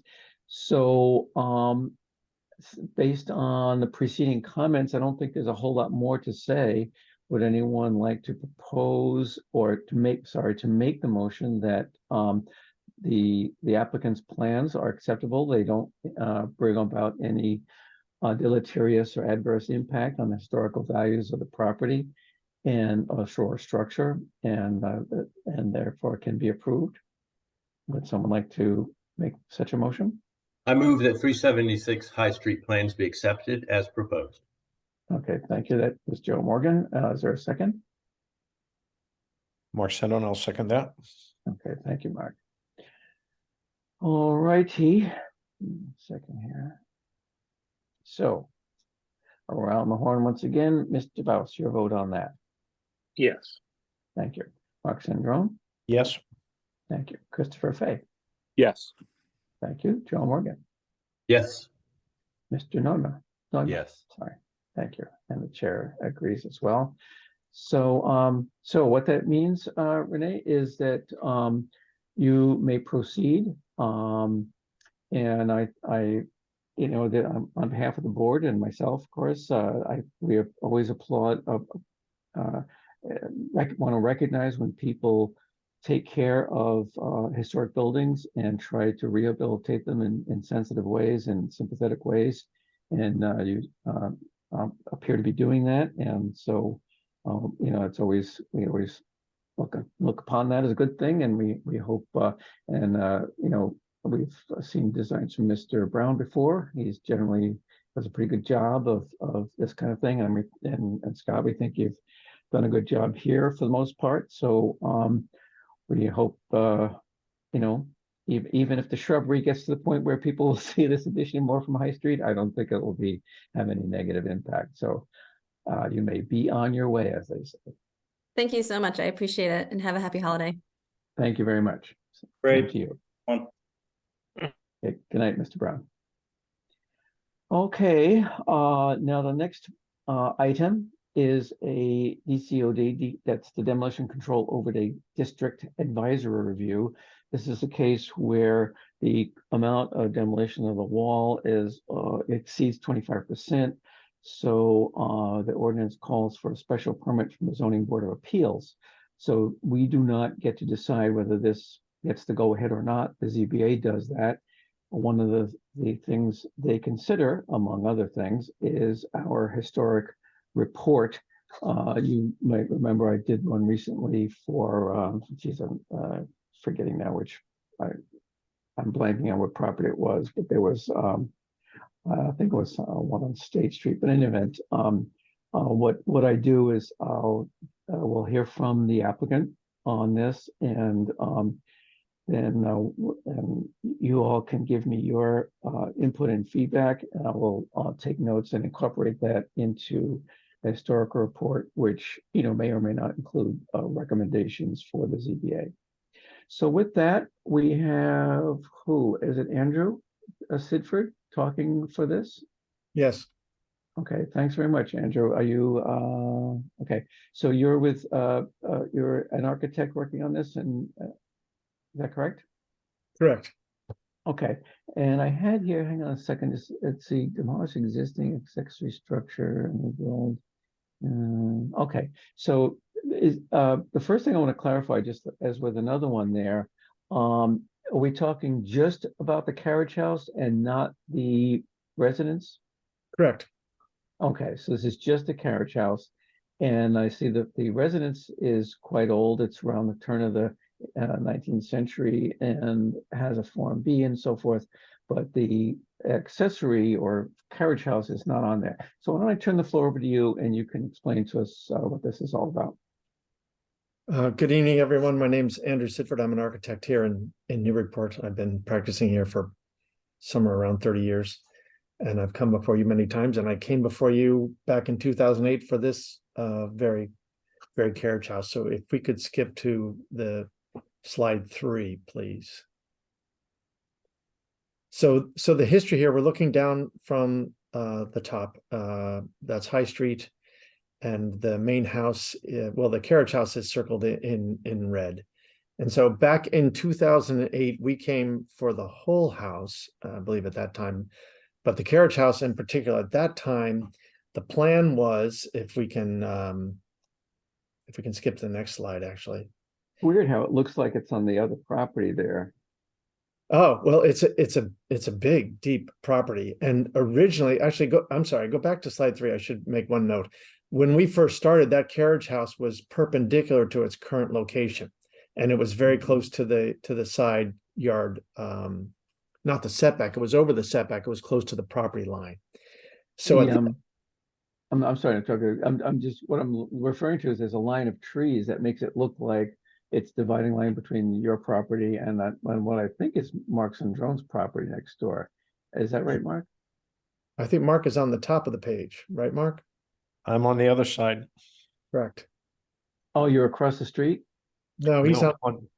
No, we're at 8991. This is 87.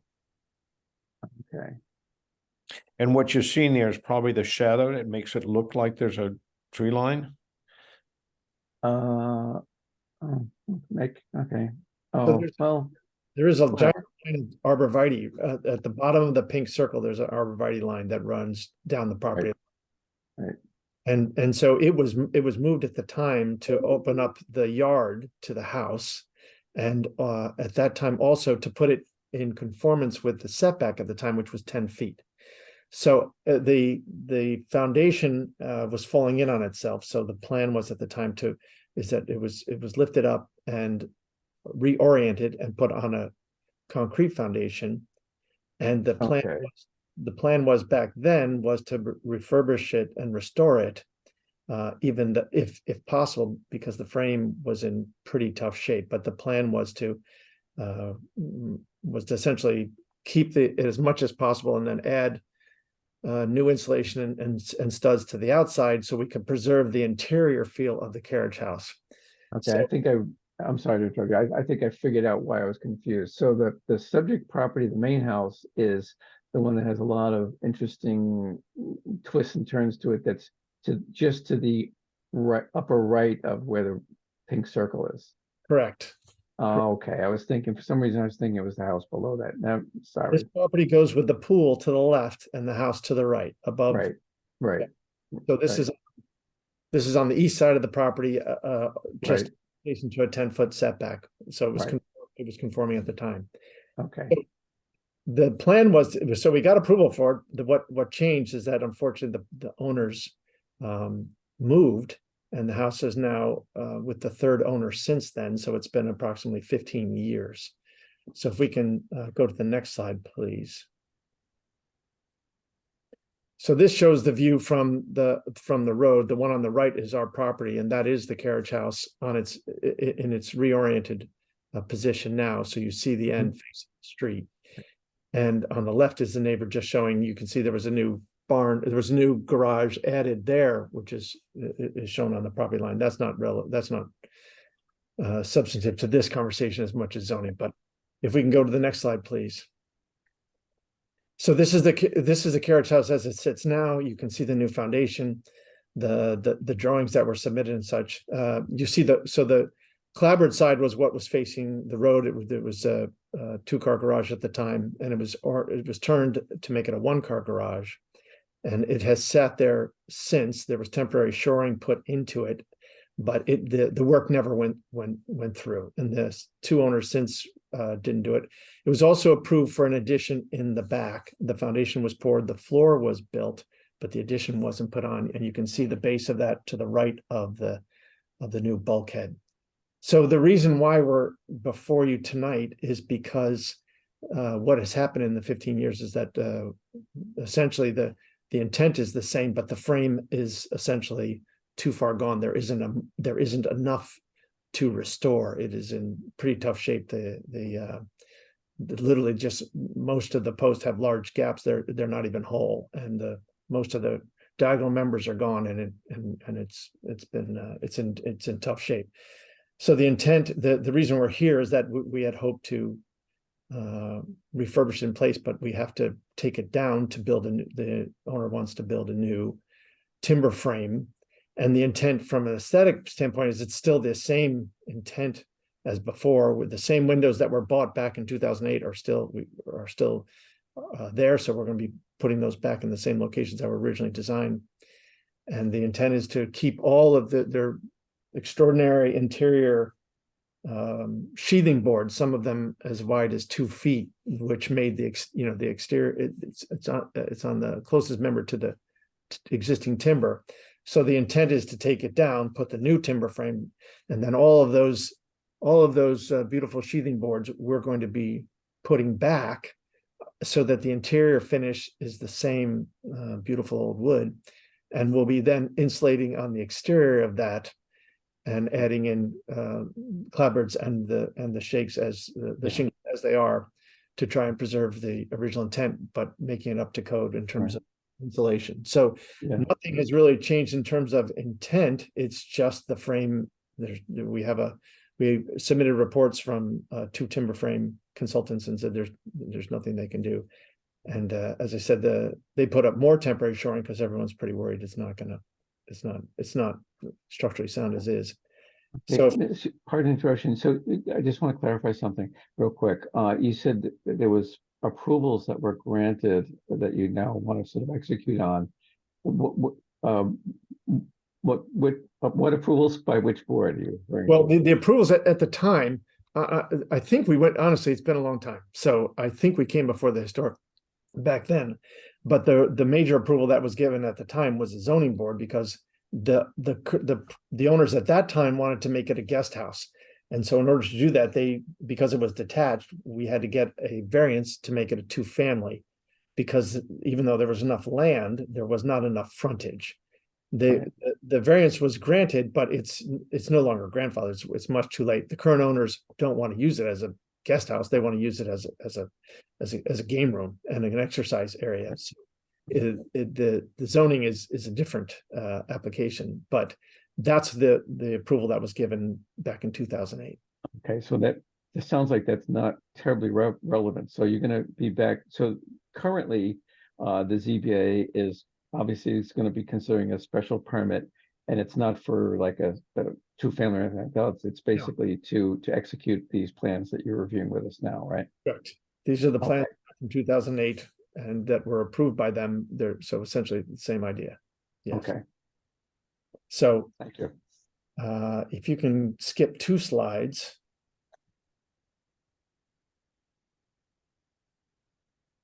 So this shows the interior down on the first floor. The other thing is that back at the time, a number of the even 15 years ago, a lot of the members had sort of been covered with pressure treated 2x8s or other members. I think in an attempt to either try to stop the damage or give some structural stability, but a number of those have been removed, and it's obviously worse than hoped. So this is down on the first floor, and if we can go to the next slide, please. So up on the second floor, these are the original exterior sheathing that we want to reuse. We're going to reuse them up on the ceiling. We're going to reuse as much of the original timber if we can, but there's not, we might use it for accessory reasons. But all of that board will be preserved and will be stockpiled and reapplied, especially upstairs in the main room, which will keep that cathedral feeling, and the new timber frame will be supporting that. So that's it. And as well as the floorboards, we'll be reusing the floorboards and sheathing as much as possible. Yeah.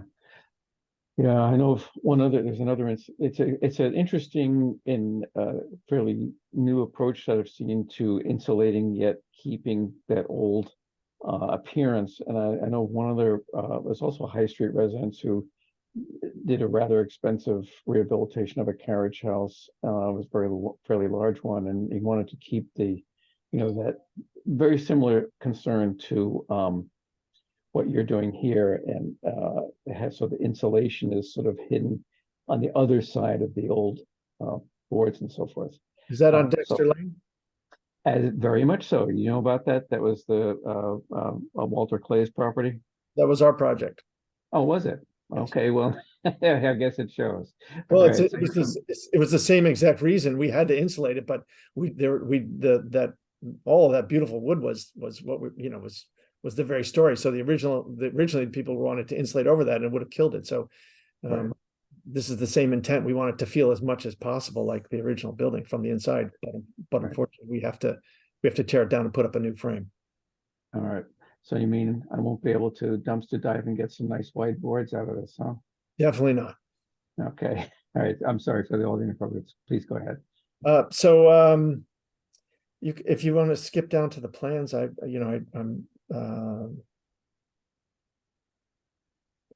yeah, so this shows the site plan. This shows the current location of the in its present location, and you can see the 10-foot. That was the setback at the time. It just shows it for relative purposes again. Next plan, please. So the original building to maintain it, so there's a steel structure and there's a new concrete slab because it was going to be used as a one-car garage from the narrow end of the building. And that's, so the foundation's in great shape. Next plan, please.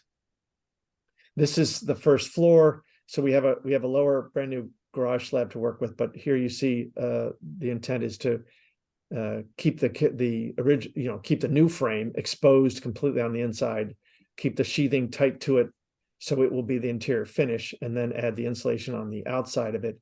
And then we'll be adding a brick shelf, a stainless steel shelf below grade, so that brick can come up and abut underneath that extra thickness, so to look like it was always that size. And obviously the proportions of the building will not be changing. It's just we're adding thickness to it. Next plan, please. Upstairs, it was open before. We're just adding and it will be open still. We're adding a code conforming stair in the back, but it will be a large open cathedral room. And if we skip down 2 more to the next, to an elevation, these were the original elevations. This was what would be facing the neighbor on the east. So it's largely obscured by arborvitae. It's about 20 feet tall now. The next plan. This is in the rear of the building. So this shows the new addition that's already been framed on the first floor and the windows in it. The original carriage house is the larger structure. to the left and behind. Next slide, please. Now, this is the side that faces Mark's house. We tried to keep it very similar to the original proportions of windows, and there's a modest window door on this side. The addition on the right sets back. And next slide, please. This is what faces the street. Again, this is what was proposed originally to keep the feel of a sort of a carriage house, even though it's not a garage. It won't be a garage anymore. We have a sliding door to cover the one of the operable doors to the right, so that just to keep that appearance.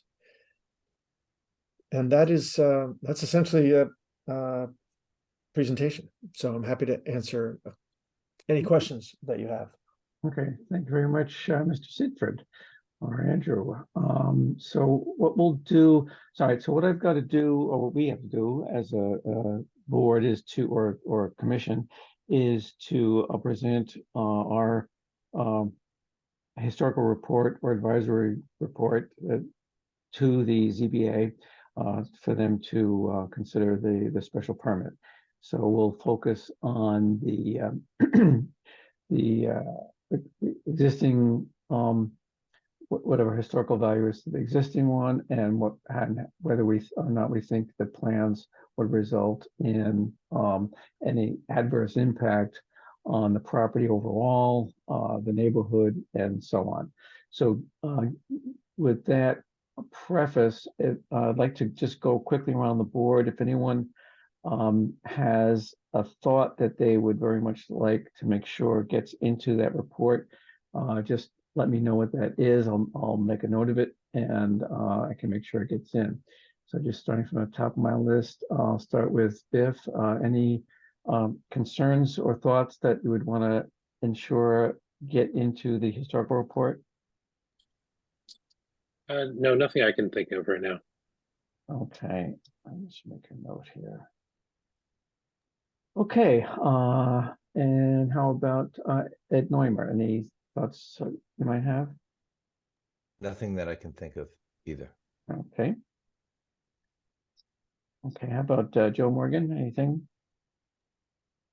Yeah, this in my mind raises a lot of procedural issues that I went back to the DCOD, section 28 in the ordinance,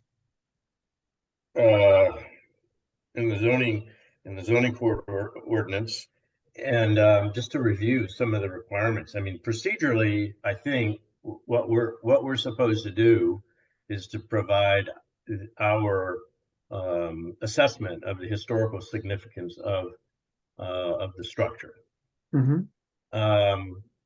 And so I think it's a period carriage house. It's timber framed, and so it's a historical structure, and what's being proposed is demolition. It's okay to talk about replacement, but the original structure in terms of historical preservation is going to be demolished. And even if you were to keep some of the elements of the building, the sheathing or the timber frame, it would still be encapsulated per the details, which is also a part of the definition of demolition, encapsulation. So the structure is going to be fully demolished. So I think as preservationists, if we're trying to preserve, it's not really our decision. What we have to say is it's a building that is worthy of preservation. It's a historical structure, and I think we have to deliver that to the ZBA as an advisory report. And it's the ZBA, not the NHC, that makes the decision as to whether the building can be demolished or not. And as I understand it procedurally, they will hire their preservation specialist to make an assessment and then provide a conditions report and an estimated cost, and then they'll compare it against an appraisal of the value of the property in order to make sort of a quantitative decision. Nonetheless, if they decide that it be torn down, it's their decision and it will be demolition of a historic structure. So I don't really know what else what else we can say other than, hey, this is if it's an accessory building to the original structure built at the same time, it's a 1799 carriage house building, and it's pretty historic. I know that when I helped Patricia Becknick when she was on the commission, it's been over 2 years, but we were trying to inventory all of the carriage houses in both the north and the south ends, and I got the south end, and this is on my list. This one was on my list. I saw it, and there's about 40 carriage houses in the south end. I think that's what I ended up, and this was one of them. I couldn't make any detailed, investigation of the building, but it's other than to determine it's a historical structure. But anyway, that's my 2 cents. Thank you. Yeah. Okay. And to which I would just say that I don't disagree with any of that. I think you're reflecting the ordinance correctly. It is a little kind of anticipates, it speaks mainly to like demolition, as in like, well, total demolition rather than, tweaking things. And this is a little bit of an unusual case. But I think where this one, the way this fits into the ordinance or vice versa is around the conditions, as you kind of alluded to. So they meaning the ZBA may want to have some kind of report that speaks specifically to the condition, because that it could be that the condition of the framing is such that as you might recall, Joe, we've had carriage houses that we gave the okay to temporarily disassemble, and then they were going to be reassembled after a new foundation was laid with the same essentially the same timbers with a few repairs where there was some rot at the bottom, that sort of thing. So did I understand you correctly, Andrew, saying that did I hear you say something about you have some like either engineering reports or some kind of reports as to the I think you said you had a couple of post and beam specialists take a look at this. Can you tell us anything more about that? Yes, they were put in as part of the application. I don't think I have it as part of but that was put on as part of our application. And okay, so that would be that should be on file then with the ZBA application. And one of them was essentially saying that it was a historic structure. Absolutely. Right. They were saying that much of the original frame had been replaced over time, but you can read the report and yeah, it's, I wish we didn't have to, but it's there's not much left. Yeah. All right. But yeah, it's in there. Okay. And all right, so let's see that I get everybody here. Let's see, that was smart. Given Christopher Fay had to leave, but we still have a quorum here of 1, 2, 3, 4, 5 people.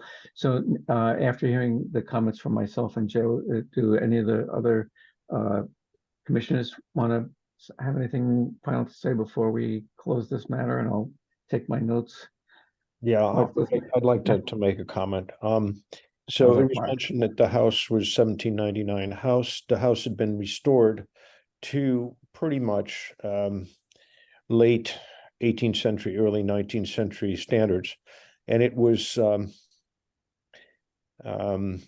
renovated, and I used a word generously, to the point where there's nothing recognizable of the inside early features. My concern, while I'd like to see that structure is preserved, and I'm now talking about the carriage house, it looks like we're going through the same process, and we're making this historically significant carriage house into a game room with probably some remnants of what was the carriage house inner structures and so on and so forth. But I totally agree with Joe Morgan insofar as this is going to be a complete rehab. preserving probably minimal amounts of the original features of the carriage house. So I have a concern about that too. Yeah. Okay, thank you, Mark. Maybe just, yeah, well, I'll ask the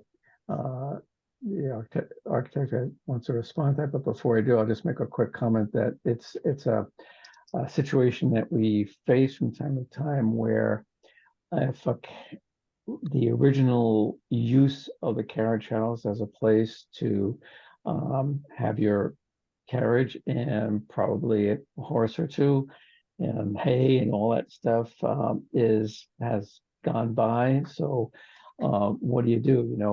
What's the best way to creatively adapt and use that while showing, well, not somehow preserving the historic context. So I don't know. I'll just stop there. Mr. Sidford, would you like to respond in any way to the comments from Commissioners Morgan and Sindro? Well, I mean, the question comes down here is that there's the frame is in such bad shape that it's not restorable is the opinion that was given to us. So it's not a question of whether we wanted to, as the carriage house on Dexter Lane, we were able to preserve all that frame and add some actually some elements to make it structurally sound and preserve every bit of that interior, which would have been the preference. But in this case, the frame is significantly different in terms of its shape. That's the problem. Mm-hmm. And Chair Richards, can I add another comment? This is Joe Morgan. Sure. This solution, I'm not really commenting on the quality of the solution. I think it's a good solution. I mean, you're starting with a building that's not it's not designed for human habitation. It's an uninsulated shed, even though it was a very beautiful one at one time, and it has still many of the vintage elements in its in its structure that should probably be preserved. I mean, that's really what we're trying to say, is that there are preservable elements of this building. In fact, if we could, we would try to preserve it by renovating it, replacing rotten timbers, and restoring it. So it would be a restoration, but it would not necessarily respond to the proposed use, which requires a habitable and heated building. So I think that though that's not our call. I think my main criticism is just procedural. I think the ZBA, you need to take this back to the ZBA, and with a clear endorsement by us that it's a historical structure, and a demolition of the structure would not be desirable for its historic preservation. But there are costs, and like I said before, the quantitative exercise of evaluating the rehab cost versus its appraised value probably takes you where you need to go. So it's really procedural. That's really what the ordinance says. Yeah, and you're correct, Joe. And they have to go. The ZBA is the governing body here. They need to. They'll make a decision on a special permit. Now, Andrew, do you have a date where you're going back before the ZBA? Just to be clear, we were procedurally required to go to you first. Yes, that's correct. For the January meeting with the ZBA. Okay, so sometime in January. Yeah, I think the next during the holiday break, there's no meeting. Right. That's right. Yeah, we have the same situation here. Okay, yeah, and you're quite right. It is that is the required format.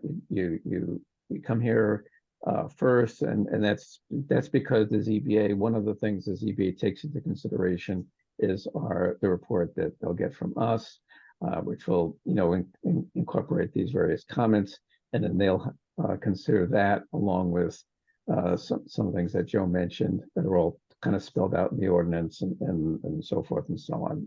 It sounds like you've been around town for a while. You're probably familiar with the whole DCOD ordinances and all that good stuff. Okay, well, good. I think I've taken some notes. I think I've got a reasonable idea of what we need to put in there, so I can work on that. And hopefully not spend my holidays doing it. Mr. Sidford, I thank you for coming in, and my compliments on your work on down in Dexter Lane there. That was quite an achievement. And but we'll see how this one works out. And a quick thanks note. for yeah. In terms of, you know, we would have preferred to do the same thing, which is try and keep it feel same on the inside and insulate because we have to. Right. We just don't have that option now because of the condition of the frame. So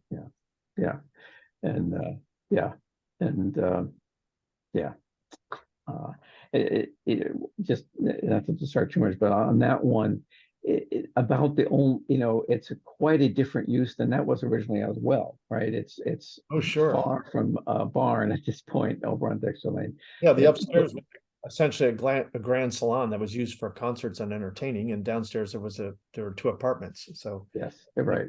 So yeah, but from the outside, you don't see much of that. You basically see the shape and form of what was, you know, originally. Actually, it was part of the Dexter house originally, wasn't it? Correct. Yeah. Okay. Well, we have a big agenda, so thank you very much for coming in and talking with us, Andrew. And the planning. We'll have Caitlin. I'm sure we'll let you know when we submit that report, so you can take a look at that. It'll be in, you know, should be well before you have to go before the CPA. I appreciate it. Thank you. Okay, you're very welcome. All right, a couple items of general business. I see Mr. Port, as hopefully he's been doing something other than twiddling his thumbs these past couple hours here. Andy is, as you know, the city's planning director. He is involved in this one because it involves a city project. It's you might have seen on the agenda is excavation work behind the Custom House. There was, well, I can let in. Actually, I'll explain a little bit because to help Andy out here. In brief, as you know, they're doing quite a bit of work on these parks along the river, and part of that involves some plumbing work for either, I'm not sure if it's for routine plumbing or irrigation or whatever it is, drainage, any of the above. They need to dig a trench and get to a pipe, and it crosses land that's currently part of the Custom House property. And as you all know, the Custom House is under a preservation restriction, so there's that concern. Plus, they had some concern about the Custom House people had a concern about, you know, needing an easement and so on. So, but that's not our worry so much as I think we need to determine that this work will not have any deleterious effect on the Custom House property. It doesn't touch the Custom House per se at all, just the property down, much further down towards the river. So with that introduction, I'll let Andy explain what it is they need to do and why they need our review and approval for this. So take it away, Andy.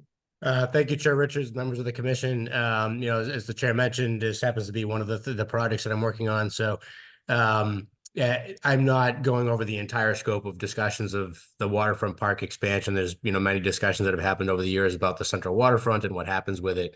But recognizing that essentially what you have before you is this is the plan that the city council had approved. This is actually showing future phases. So this is not what we're doing right now is not the entire scope of what you see here. Some of the things we're not doing right now, for instance, are the parking lot areas in full. Those will be landscaped better in the future. And we're not doing the visitor building right now, where the so-called pop-up park is, but mainly it's the area by the water's edge here, these wings of the park we're creating and the bike path coming through. And in essence, as the chair mentioned, what we need to do is make a water line connection going through here. There's irrigation needed for the park, but more importantly, there's a hydrant There's a hydrant or 2 hydrant connections that are needed for the water department down there as well. So we're making a water line connection. This is actually a similar location in some ways to where the Harbor Master building was put in a couple of years ago, and they had to do some utility work in this similar area. So this plan is just for context, but I actually have a couple of visuals to show briefly. I'll just summarize briefly what we're doing, and then leave it to you for any questions you have. So as the chair mentioned, there's a preservation restriction in place that not only speaks about the building, but also refers to the possibility of archaeological resources that might be discovered or found, and therefore might be relevant as well. So that's why I'm here. We did also reach out to the Mass Historical folks, and I'll speak to that in just a minute. They did respond back saying that they were good with what we're doing and didn't have any special protocols for us to follow per se. So I'm just going to flip here now to just a couple of other visuals to orient you. I think some of these you've already seen, but just want to make sure you're familiar with what is being proposed here. So just a couple of snapshots. This area here that I've highlighted in green, what you're seeing actually is on the east side of the central waterfront, where the bike path comes in to that parking lot. This is the driveway to the fish pier. The custom house is just off screen here, a little further down, actually a little further beyond this lawn space. And as the chair mentioned, we're nowhere near the building. We're actually doing work right next to or along the bike path here. And I have an at-grade photograph, another aerial image to show this area, but this is the area we're talking about over here. I'm just going to flip to another graphic that shows it really just this thin strip along the bike path there that we're talking about. Does the custom house property go as far as this green section? I didn't think it went that far. Yeah, it goes out to this driveway here. Yeah. Okay, so we'd stop about where that driveway is. Okay. Right. This is an at-grade photograph. There's some fencing up there right now temporarily. The contractor's trying to get ready with some, safety fencing and whatnot that will be needed for the area. We do some excavation, but in essence, this is the bike path coming through there. You can see the fences beyond where they've already been doing construction for some time, getting, for the park wings. But the work that needs to be done is essentially a water line that goes right, from where this fence line is through the lawn here. What we're effectively doing is we actually would love to do so-called directional drilling and avoid any surface disturbance, but that's not really feasible. Part of the reason we'd like to do that is not frankly because the folks at Mass Historical think we're going to find anything there. A lot of it's kind of more recent urban fill, and that was one of the reasons why they were comfortable with the work we're doing and didn't have any special protocols to follow here. But more importantly, from the city side, I guess as we're looking at is we also don't want to disturb the brick walkway or the bike racks or the interpretive panel, other things that are, there's some bike racks will be on the screen there that are going to be disturbed if we have to, rip through the surface there. So we're doing minimally what we have to do, but in order to do that directional drilling, we have to have essentially a pit on one side where they excavate here, dig a pit, deepest probably about 6 feet. It is probably what we're estimating at maximum. What they do is they push the pipe through essentially, and we're going to meet it at the other side with another pit over here. So we're trying to minimize what we have to do for excavation, but there's really no way around not having a pit on either side. And we do have to make a connection to the water line, which is right about in this area here next to the bike path. So one way or the other, we have to do some excavation. As context, years ago when the Harbor Master building was being done, there were 2 letters of communication, which I think were passed on through Caitlin to the commission and posted. 2 communications, one from the city and one from Mass Historical. Just pulling those, I'm not going to run through the whole document, but just briefly for reference, in 2015, communications relative to, at this point, I think it was a section 106 determination, but at any rate, both Mass Historical, this is Brona Simon from Mass Historical, and the then chair, Sarah White, for the Historical Commission, both basically indicated at that time that when work had to be done, or at least work was expected to be done in the brick walkway that's right here. Originally, they were expecting to run utilities to the Harbor Master building down Custom House Way because that was a right of way essentially that we could work with. Neither the city or the Waterfront Trust or anybody I think wanted to have to dig up that walkway. We were able eventually to get New England Development on the so-called lower Custom House Way side through that Atkinson building parking lot area. We're able to do some work in that area and kind of sorted things out. But at any rate, at the time when there was discussion going on about doing some excavation in here and the possibility of discovering anything that might be relevant, both the local historical commission here, your body, and the Mass Historical folks indicated that there was not anything they were expecting us to find per se, no special protocols to follow. Obviously, we intend here as we do some excavation to keep an eye on what's happening out there. We have some folks from the Custom House. They have someone that they might be bringing out who's an archaeological expert who might take a look with us and sort of chime in if there's anything discovered. But I'll leave it to them as they're coordinating with that person that might come out early next week. But the idea basically is to dig a pit over here, do some directional drilling to make the connection and reach the pit over here, put a water line connection in, and then backfill and restore the lawn that's there. And that's basically in essence what we're doing. We did get a communication from Mass Historical, and I did distribute that, I think, through Caitlin, which is posted, I think. That's this communication here from Paul Holtz, where he says it's understood that the new subsurface water line connection will involve an approximately 6-foot deep trench, which will impact both the rear lawn space and the brick walkway of Custom House property. It should be noted here, we're not actually planning to alter or impact the surface of the brick walkway. But it happens to go, the water line goes underneath it, but we're, as I mentioned, we're planning on doing directional drilling so that the brick walkway does not have to be ripped up, and you'd be therefore less likely to see over time differential settlement of the brick walkway and any sort of damage to it with a sort of a strip going through it that might appear years later with settlement. So at any rate, the lawn is essentially what we're talking about being impacted here, and again only temporarily for a period of about a week.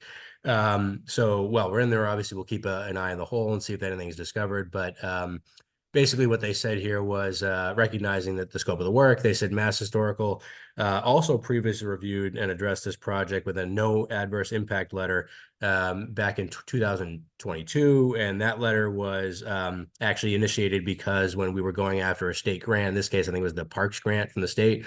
We have 2 grants for this project from the state. But the Parks grant, typical of that, they wanted to make sure that there weren't, interagency or, state agency comments or concerns as, funds are being distributed for a state project, that there weren't, other things, ramifications, kind of like a MEPA, analysis. Are there any impacts from, supporting or advancing a project? And Mass Historical at that time determined the same thing. In this case, under that review process, here, what Paul was doing is essentially closing that loop by saying the exact same applies under the preservation restriction for their purposes. They have the same finding under the preservation restriction. So even though notice is required and there's the expectation we kind of keep an eye on what's happening out there, they did not think there was any special protocol they wanted us to follow. They were not necessarily expecting us to find anything substantial because a lot of this is sort of urban fill that came after some of the, potentially more older resources that we might have, otherwise expected there. So they did reference the preservation restriction of record, and the Custom House folks, as the chair mentioned, the folks from the Custom House also wanted us to make sure that we had checked with the local commission. So that's why I'm here, hoping that you will find similarly as you did back in 2015 relative to the brick walkway and work that would have been done basically, an inch away in the brick walkway versus in the lawn. But in essence, allowing us to proceed with this work under the preservation restriction. Obviously, if something were to be discovered, we're going to pause the work. We would then circle back with parties accordingly. But again, there was not an expectation here, largely as you would see in some of the prior correspondence, because of urban fill. There was not an expectation that we were likely to find something of significance, and therefore they did not expect us to follow any special protocols as we do the trench and the excavation work here. Again, it's expected to take about a week, maybe a little longer, depending on how things go. And then we are going to restore the area to basically as you see it today. The only thing that'll be underground there is essentially that water pipe. So that is in essence what we are looking to do. There are a couple of drawing details that show that in a black and white way, which I can pull up and show. And the one that's probably the most salient is that is this one here, which is an excerpt from the designer's drawings. And so it's a little hard to make out here if you're not already familiar with the plans, but in essence, what you're seeing is the NRA East parking lot is here in that photograph we saw. This is the Fish Pier driveway. That's the bike path that you saw. So kind of the same orientation as one of those aerial images I showed you. And this is the lawn area. And in essence, what we're doing is putting a water line connection underneath the lawn next to the bike path. So as noted, our plan is to be in and out in short order, restore the area. And obviously, if we were to find something, we would stop the contract and we'd deal with things from there. But no one was really expecting us to find something there and didn't have special protocols for us to be following. So we're hopeful that the commission, to allow us to keep this project on schedule, will find the same. The Custom House folks are good. We have an agreement in place with them. The easement that was mentioned, we're actually updating an older easement that goes through this area that's actually inadequate right now to cover even just the maintenance of the bike path that the city has through there. So it was agreed on both sides that from the society, the Maritime Society and the city, that we should update the easement so that it adequately covers the city's infrastructure through this little area here, including the water line and the existing bike path. The language originally that was written by the Redevelopment Authority when they transferred the land to the Custom House was a little bit poorly written and didn't encompass all that. So that's a quick summary of what we're doing. And if you have any questions, that's why I'm here. Okay, thanks, Andy. And you kind of passed over quickly, but I just mentioned the Custom House folks are obviously concerned about the whole that clause in the preservation restriction, which is fairly common about architectural work and so on. And they do have a marine archaeologist, I believe it was, that they're in contact with. Yep. And so they're gonna, I think the plan is that, and I think Andy said, you correct me if I'm wrong, Andy, that you'll be around for this as they're. That's correct. I'll be down there monitoring their work. And again, it's going to probably, our plan is we'd like to, just because of the timing and winter conditions, that's one of the reasons why both we and the Custom House folks felt it was good to get this work done now, because nor we want this water line work to have to be done in the spring. They actually, all of us want to be in and out of here now so that in the spring, they can effectively immediately use the lawn in the spring. We can make sure the grass is, stabilizing at that time. And similarly, all the other connections that have to be made for utilities and things like that are sort of lined up for the spring timeframe. So yeah, they do plan on having a gentleman named, I forget his last name, but Graham, who may come out to join us. I'll be out there to monitor their work and see, how things are going and inspect the trench. And I think they may have one or two folks. I think it might be Bob Cronin, who's their rep, who will swing out, who's I guess entrusted with, keep an eye on the lawn. So he'll be out there probably at some point with me as well, taking a look. And obviously we'll circle back if there's anything that arises, but our plan is to install that trench, backfill it and restore the lawn. Okay, so I think what we need to do, well, I'll just see if any of one on our commission has any questions for you, Andy. If not, I think all we really need is to have a motion that the historical commission does not expect any adverse impact on the historical value of the property from this work. So that would be, and we can take a vote on that motion. So would someone, if anyone has a question for Andy, you can ask it now, or if someone would like to go ahead and make that motion, we can take that vote.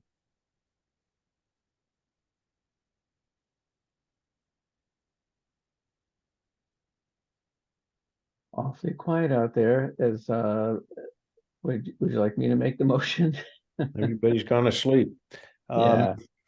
Yeah, I'll make the motion that we don't expect any adverse impact from the work done for the water main. Yeah, thank you, Mark. There's Mark Sindron. Is there a second for that? I will second that. This is Biff Bus. Biff Bus, yep. Okay, thank you, guys. Okay, Biff, your vote on that? Yes. Okay, yeah, I should point out that the yes vote means that you agree with the statement that we do not expect any adverse impact, and we'll just communicate that to just register that. Okay, Mark Sindron? Yes.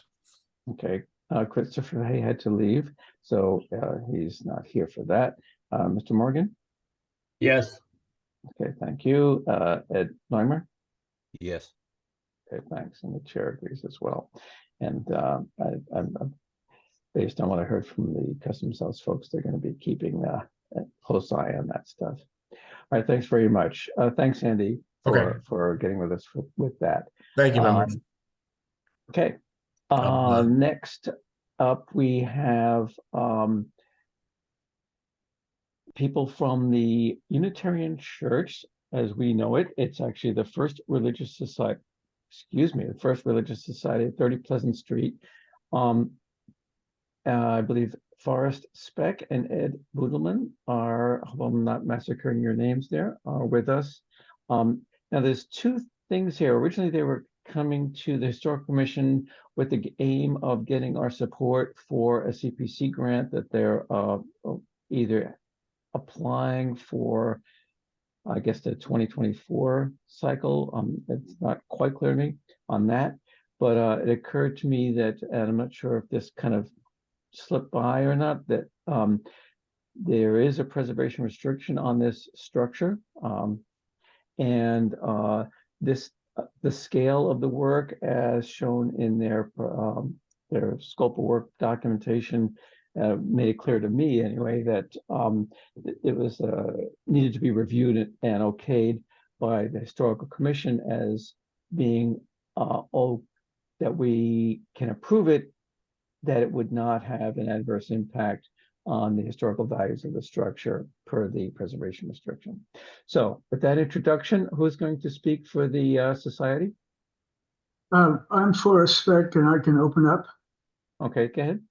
Ed Budelman will join us to talk about more of the information for you. We have been working on a grant from the CPC to help us pay for this re-roofing of the house of the sanctuary. As we were researching it, we discovered that there are some signs of instability in the support structure that for the roof itself, and Ed will get into that in a bit.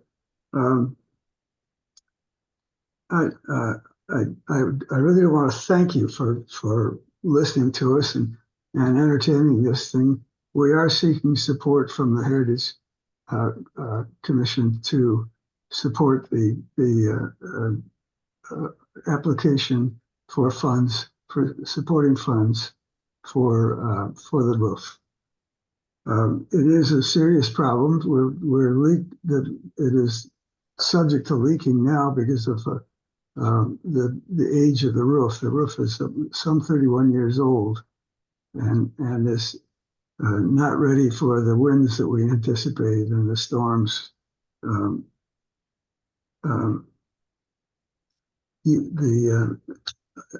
just say again that the CPC has been supportive of us in the past, and we're very grateful for that on projects we had on, particularly on the steeple a while ago. But this is a new application strictly focused on the roof. And I'll let Ed go ahead from here. Thank you, Forrest. Thank you for your time tonight to the commissioner, the commissioners, and next slide, please.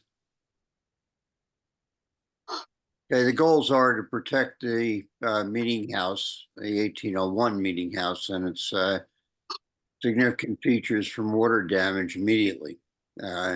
We need to replace the roof with a high-quality, long-lasting, durable shingles, ice shield, and ventilation is appropriate.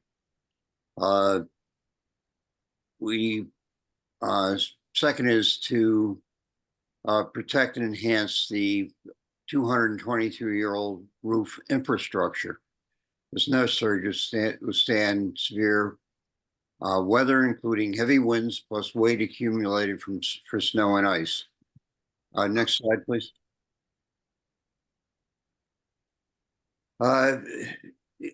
Eligibility, the historic nature of our buildings, the meeting house and the parish hall has been established. The building was added to, the meeting house was added to the National Register in 1976 and is included in the Newburyport Historic District since 1984. Next slide, please. The deed restrictions, as Chairman noted, we have a fully executed agreement dated December 21st, 2018. Should things have changed, we of course will work with the commission and the appropriate city authorities to update it. We have not made that review yet, and if the city feels we should, we're certainly more than willing to do that. Next slide. We counted 4 criteria, and I've shortened them, assuming that the members of the commission probably wake up in the middle of the night reciting them. But I kind of pulled out the action verbs. First criteria: to protect, preserve the resource of historical significance. And through this project, the meeting house will be protected and preserved. Next slide. Second criteria, preserving the historical function of the property. This has been a house of worship congregation since 1725, and the meeting house since 1801. Next slide.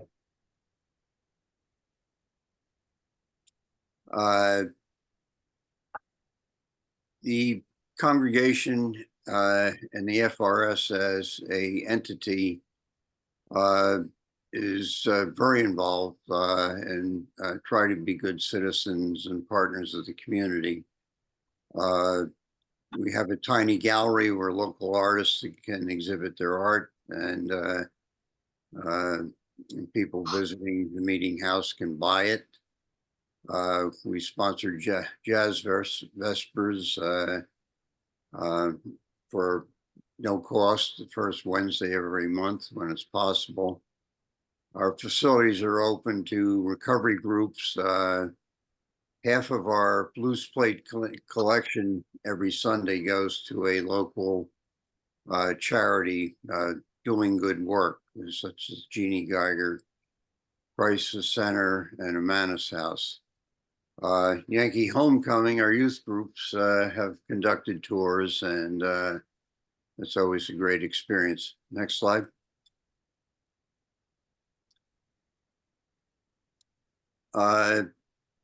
Fourth criteria, and this is important, provide permanent protection for our historic resource. And see, we have a Revere and Sons bell in the steeple that the commission was so generous to help us with. Our parish board treasurer reported that the FRS has spent $620,000 maintaining our historic properties since 2014. Furthermore, we're actively working to maintain and preserve our properties for future generations and are currently involved in a planning process to expand and extend our efforts. Next slide, please. Basically, the numbers to back up those claims are: the lower meeting house was renovated around 2003, and the records that I've received on this, that was over $1 million. The steeple in 2014 and 15, which had some surprises as we got into the project. FRS contributed $461,000, and the community preservation grant $300,000 for a total of $761,000. And the next point I already made. So, next point, please. This is the damage that Forrest mentioned. The knee brace in the northeast corner is becoming separated. I don't know if you can focus in on that, Caitlin. It's the picture on the left. Yeah, we can sort of see the gap there. It looks like the top of the brace is opened up and it's not being held by the pin anymore. Yeah, you can see the trunnion is, the hole is visible, so something has failed. Yeah, yeah. Okay, you go back out. And the ceiling joist is separated from the gable. So 223 years of wind and New England weather is showing. But if we move now, we can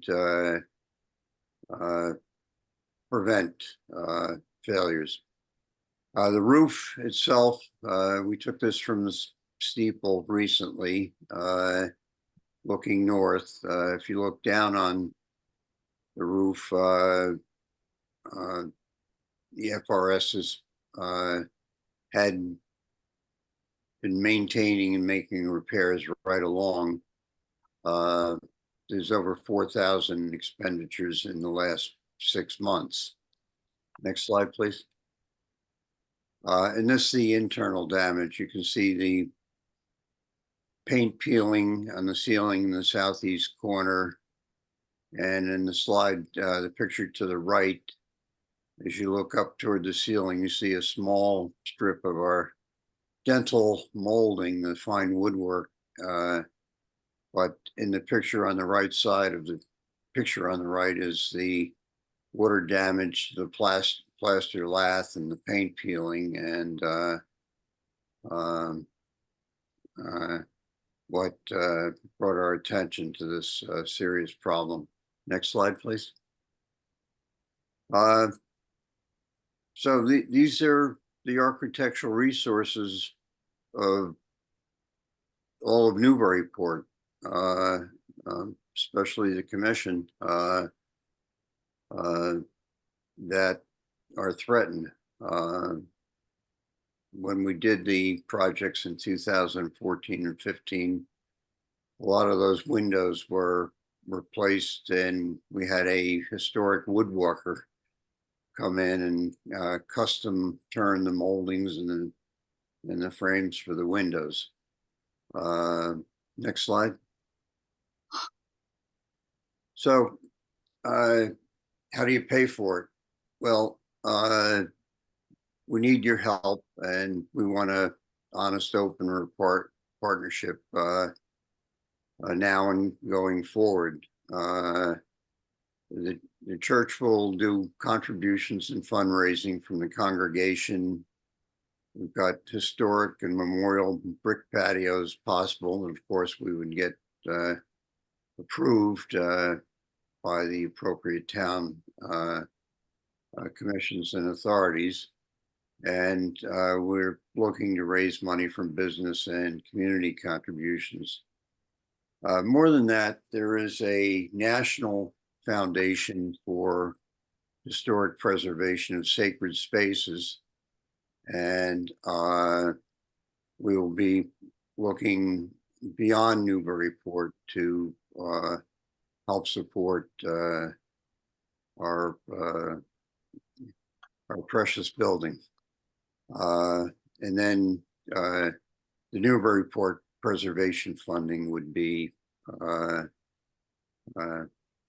which would be your role in it ultimately, after all the approvals, would be part of it, but certain by nowhere near the majority. Next slide, please. So for the roof and infrastructure project,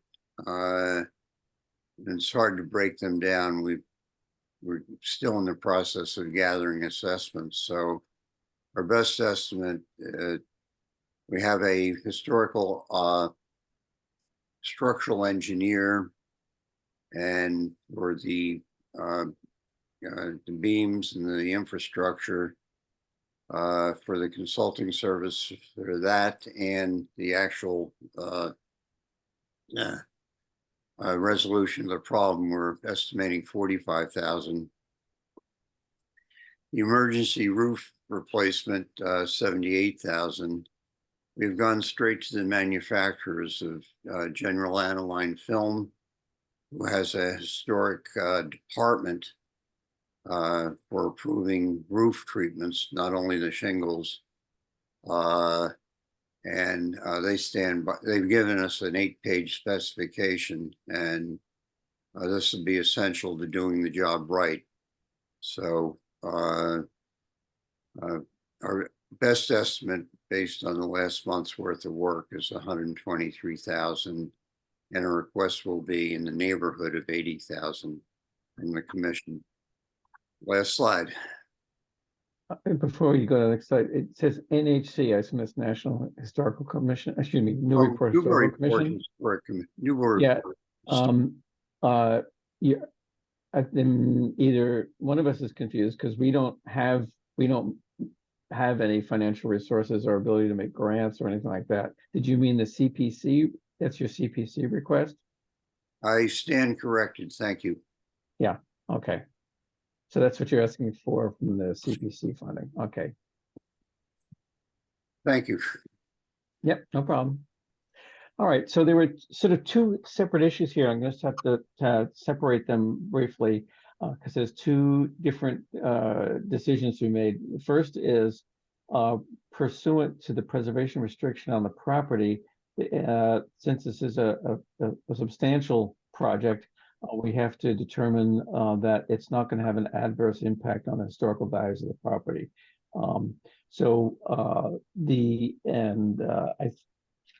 Usually when work is replacement in kind and repairs of this nature that are from what you've shown us, it looks like everything you're planning to do is in compliance with the various with the guidelines for historic preservation and repair and so forth. So it's my own personal view that I would not expect any adverse impact on the historical values of the property. It's not like you're replacing a slate roof with something else or anything like that. I'm correct. The current roof is asphalt shingles of some sort as well, right? That's correct. Yeah. So I'd like to either, if someone has a question for either of the speakers, it was Ed Budelman or Forrest Speck, you can ask them now, or if someone would like to make a motion that we can vote on that the the Newburyport Historical Commission does not expect any adverse impact on the historical values of the property as a result of the proposed roofing work, we can take that vote on that motion. I'll make that motion. That's Mark. Okay, thank you, Mark. And is there a second for that? I'll second that. This is Biff. Yes. Okay, thank you, Biff. Okay, so we'll take a vote on that. This is and just so you guys, by you guys meaning Ed and Forrest, understand, this is a requirement because of the preservation restriction, that because this is the scope of this is a major, considered major, the commission has to review it, which we just did with you, and approve it that it's not going to have any deleterious effect on the historical values. Okay, yes vote on this is that's our finding, that does not have an adverse impact. Mr. Baus, your vote? Yes. Okay, Mark Syndrome? Yes. Thank you. Joe Morgan? Yes. Thank you. Now Ed had to drop off. Let's see if he made it back. He texted me that a laptop problem, so we're gonna skip over him. And the chair is yes. That's still 4 votes, which is just enough to pass. So we can approve that. Okay, so that means that you're able to go forward with the work. This is totally aside from funding it, of course, that without running afoul of your preservation restriction. All right, so we got that out of the way. The second question, of course, is does the NSC, does the board or the commission rather wish to send a letter of support for the application to the CPC?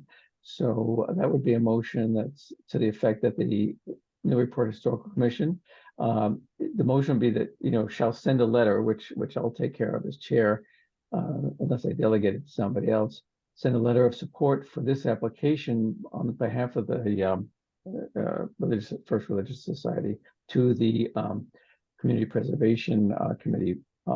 That's Mike Bissett, right? To say that we're support the application. Would someone care to make that motion? Yes, I move that Chair Richards writes a letter to the CPC supporting this project. I see. You don't want me to delegate that, On Joe? behalf of, Yes. Okay. Is there, I heard I'll Mark. second that.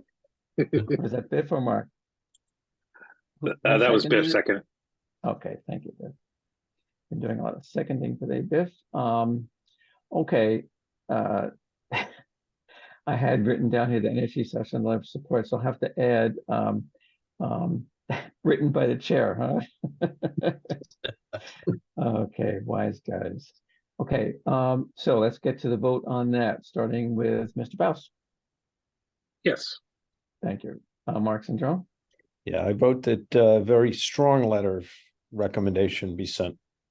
Okay, I'll make a note of that. Mr. Morgan? Here, here, yes. Okay. Yeah, I think Ed is back with us. Ed, how much of that presentation did you catch about from the first, the Unitarian Church and all of that? I'm wondering if you should probably abstain from the vote if you missed some of that discussion.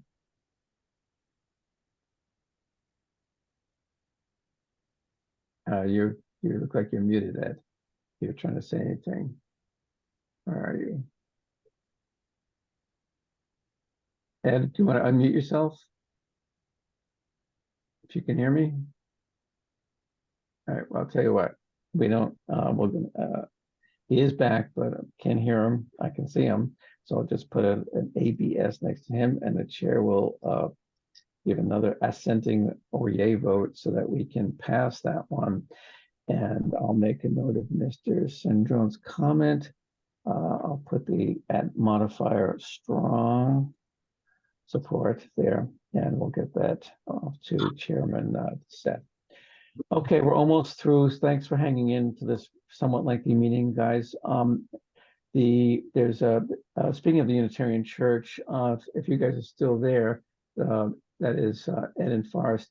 There was we did get correspondence that the project of putting, so I think it was changing the cellular antenna system and doing something up there in your tower, that has been indefinitely, that's been put on indefinite hold, so we can sort of forget about that one for now. There's been some talk off and on, but we can all forget about it for the time being until it should maybe one day come back. Updates from the chair. The only update I have is just very briefly, Mr. Baus has agreed to take Joe's place as our representative to the Community Preservation Act committee there that oversees these applications. So Biff, I'm sure you'll be hearing more about this particular application from the First Religious Society. What's the time frame on this? I don't.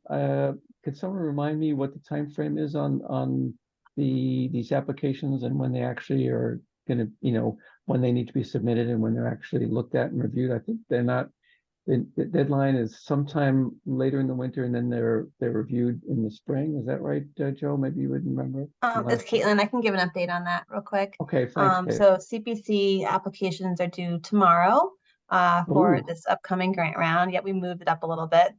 And then the CPC will start to review applications and hear applicant presentations starting in February. Oh, okay. So we have a little time for the actual support letter, but yeah, if you guys are going to make an application, obviously you got to get it in right quick if you haven't already done so. Yep, and I anticipate there'll probably be other applicants coming before you to present their projects, looking for letters of support over the next couple months. Yep, there usually are. Okay, very good. And I'd like to take this opportunity on behalf of both myself and the commission to thank Joe Morgan profusely for his exemplary service in that role, representing the historical point of view with the community preservation projects. He's done a really stellar job in that. So Biff, you've got big shoes to fill there, but I'm sure you'll be up to the task. And so thank you very much, Joe, for your service in that role. Very much appreciated. all that's left is there's approval of the minutes of the 11th of November. And before we vote on that, can someone explain, there was a reference in that to pillow molding? Does anyone, if someone knows what that is, I'd love to have to, maybe Joe, do you know what that referred to, pillow molding? It was referred to in the draft minutes. Not a clue. No, I'm sure it's Okay. technical. Yeah. Is it, okay, well, I know Gretchen doesn't like to speak at these meetings, but. Well, no. It was, I do remember pillow molding. I remember the word spoken, so. It's what the public comment was, so. Oh, I see. You were reflecting that, but okay, I remember. Yes, okay. Okay. I guess now that it's brought back to my recollection, I didn't figure out, I didn't know what it meant then either.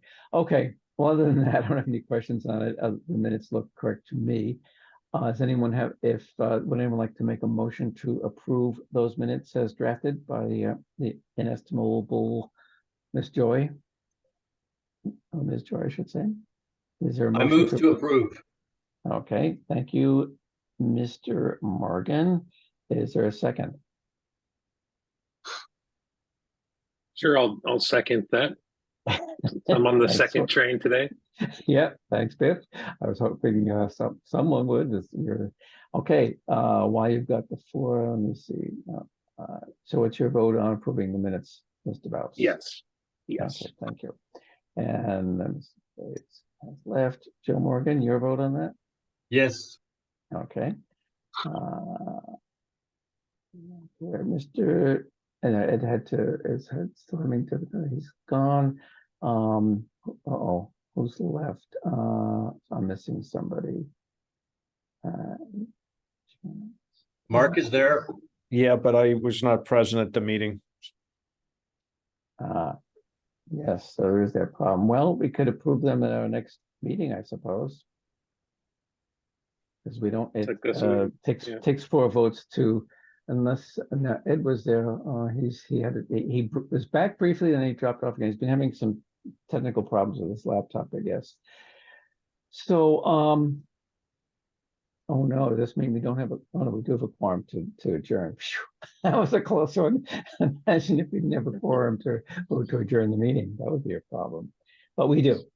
All right, so we'll have to, I guess Caitlin and Gretchen will have to, continue until we have a quorum to legally approve those minutes. Although I think, they're fine.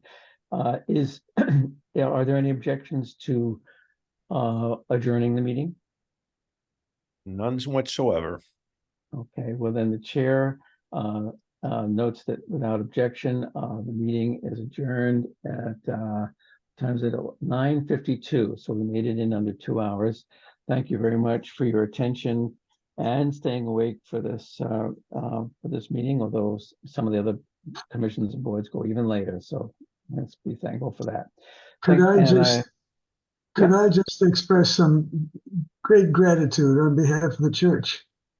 Is that Mr. Forrest or Mr. Brudelman? Forrest Beck. Forrest Beck, sorry. Thank you for Forrest Beck. That's right. Your first name is Forrest. Sorry about that.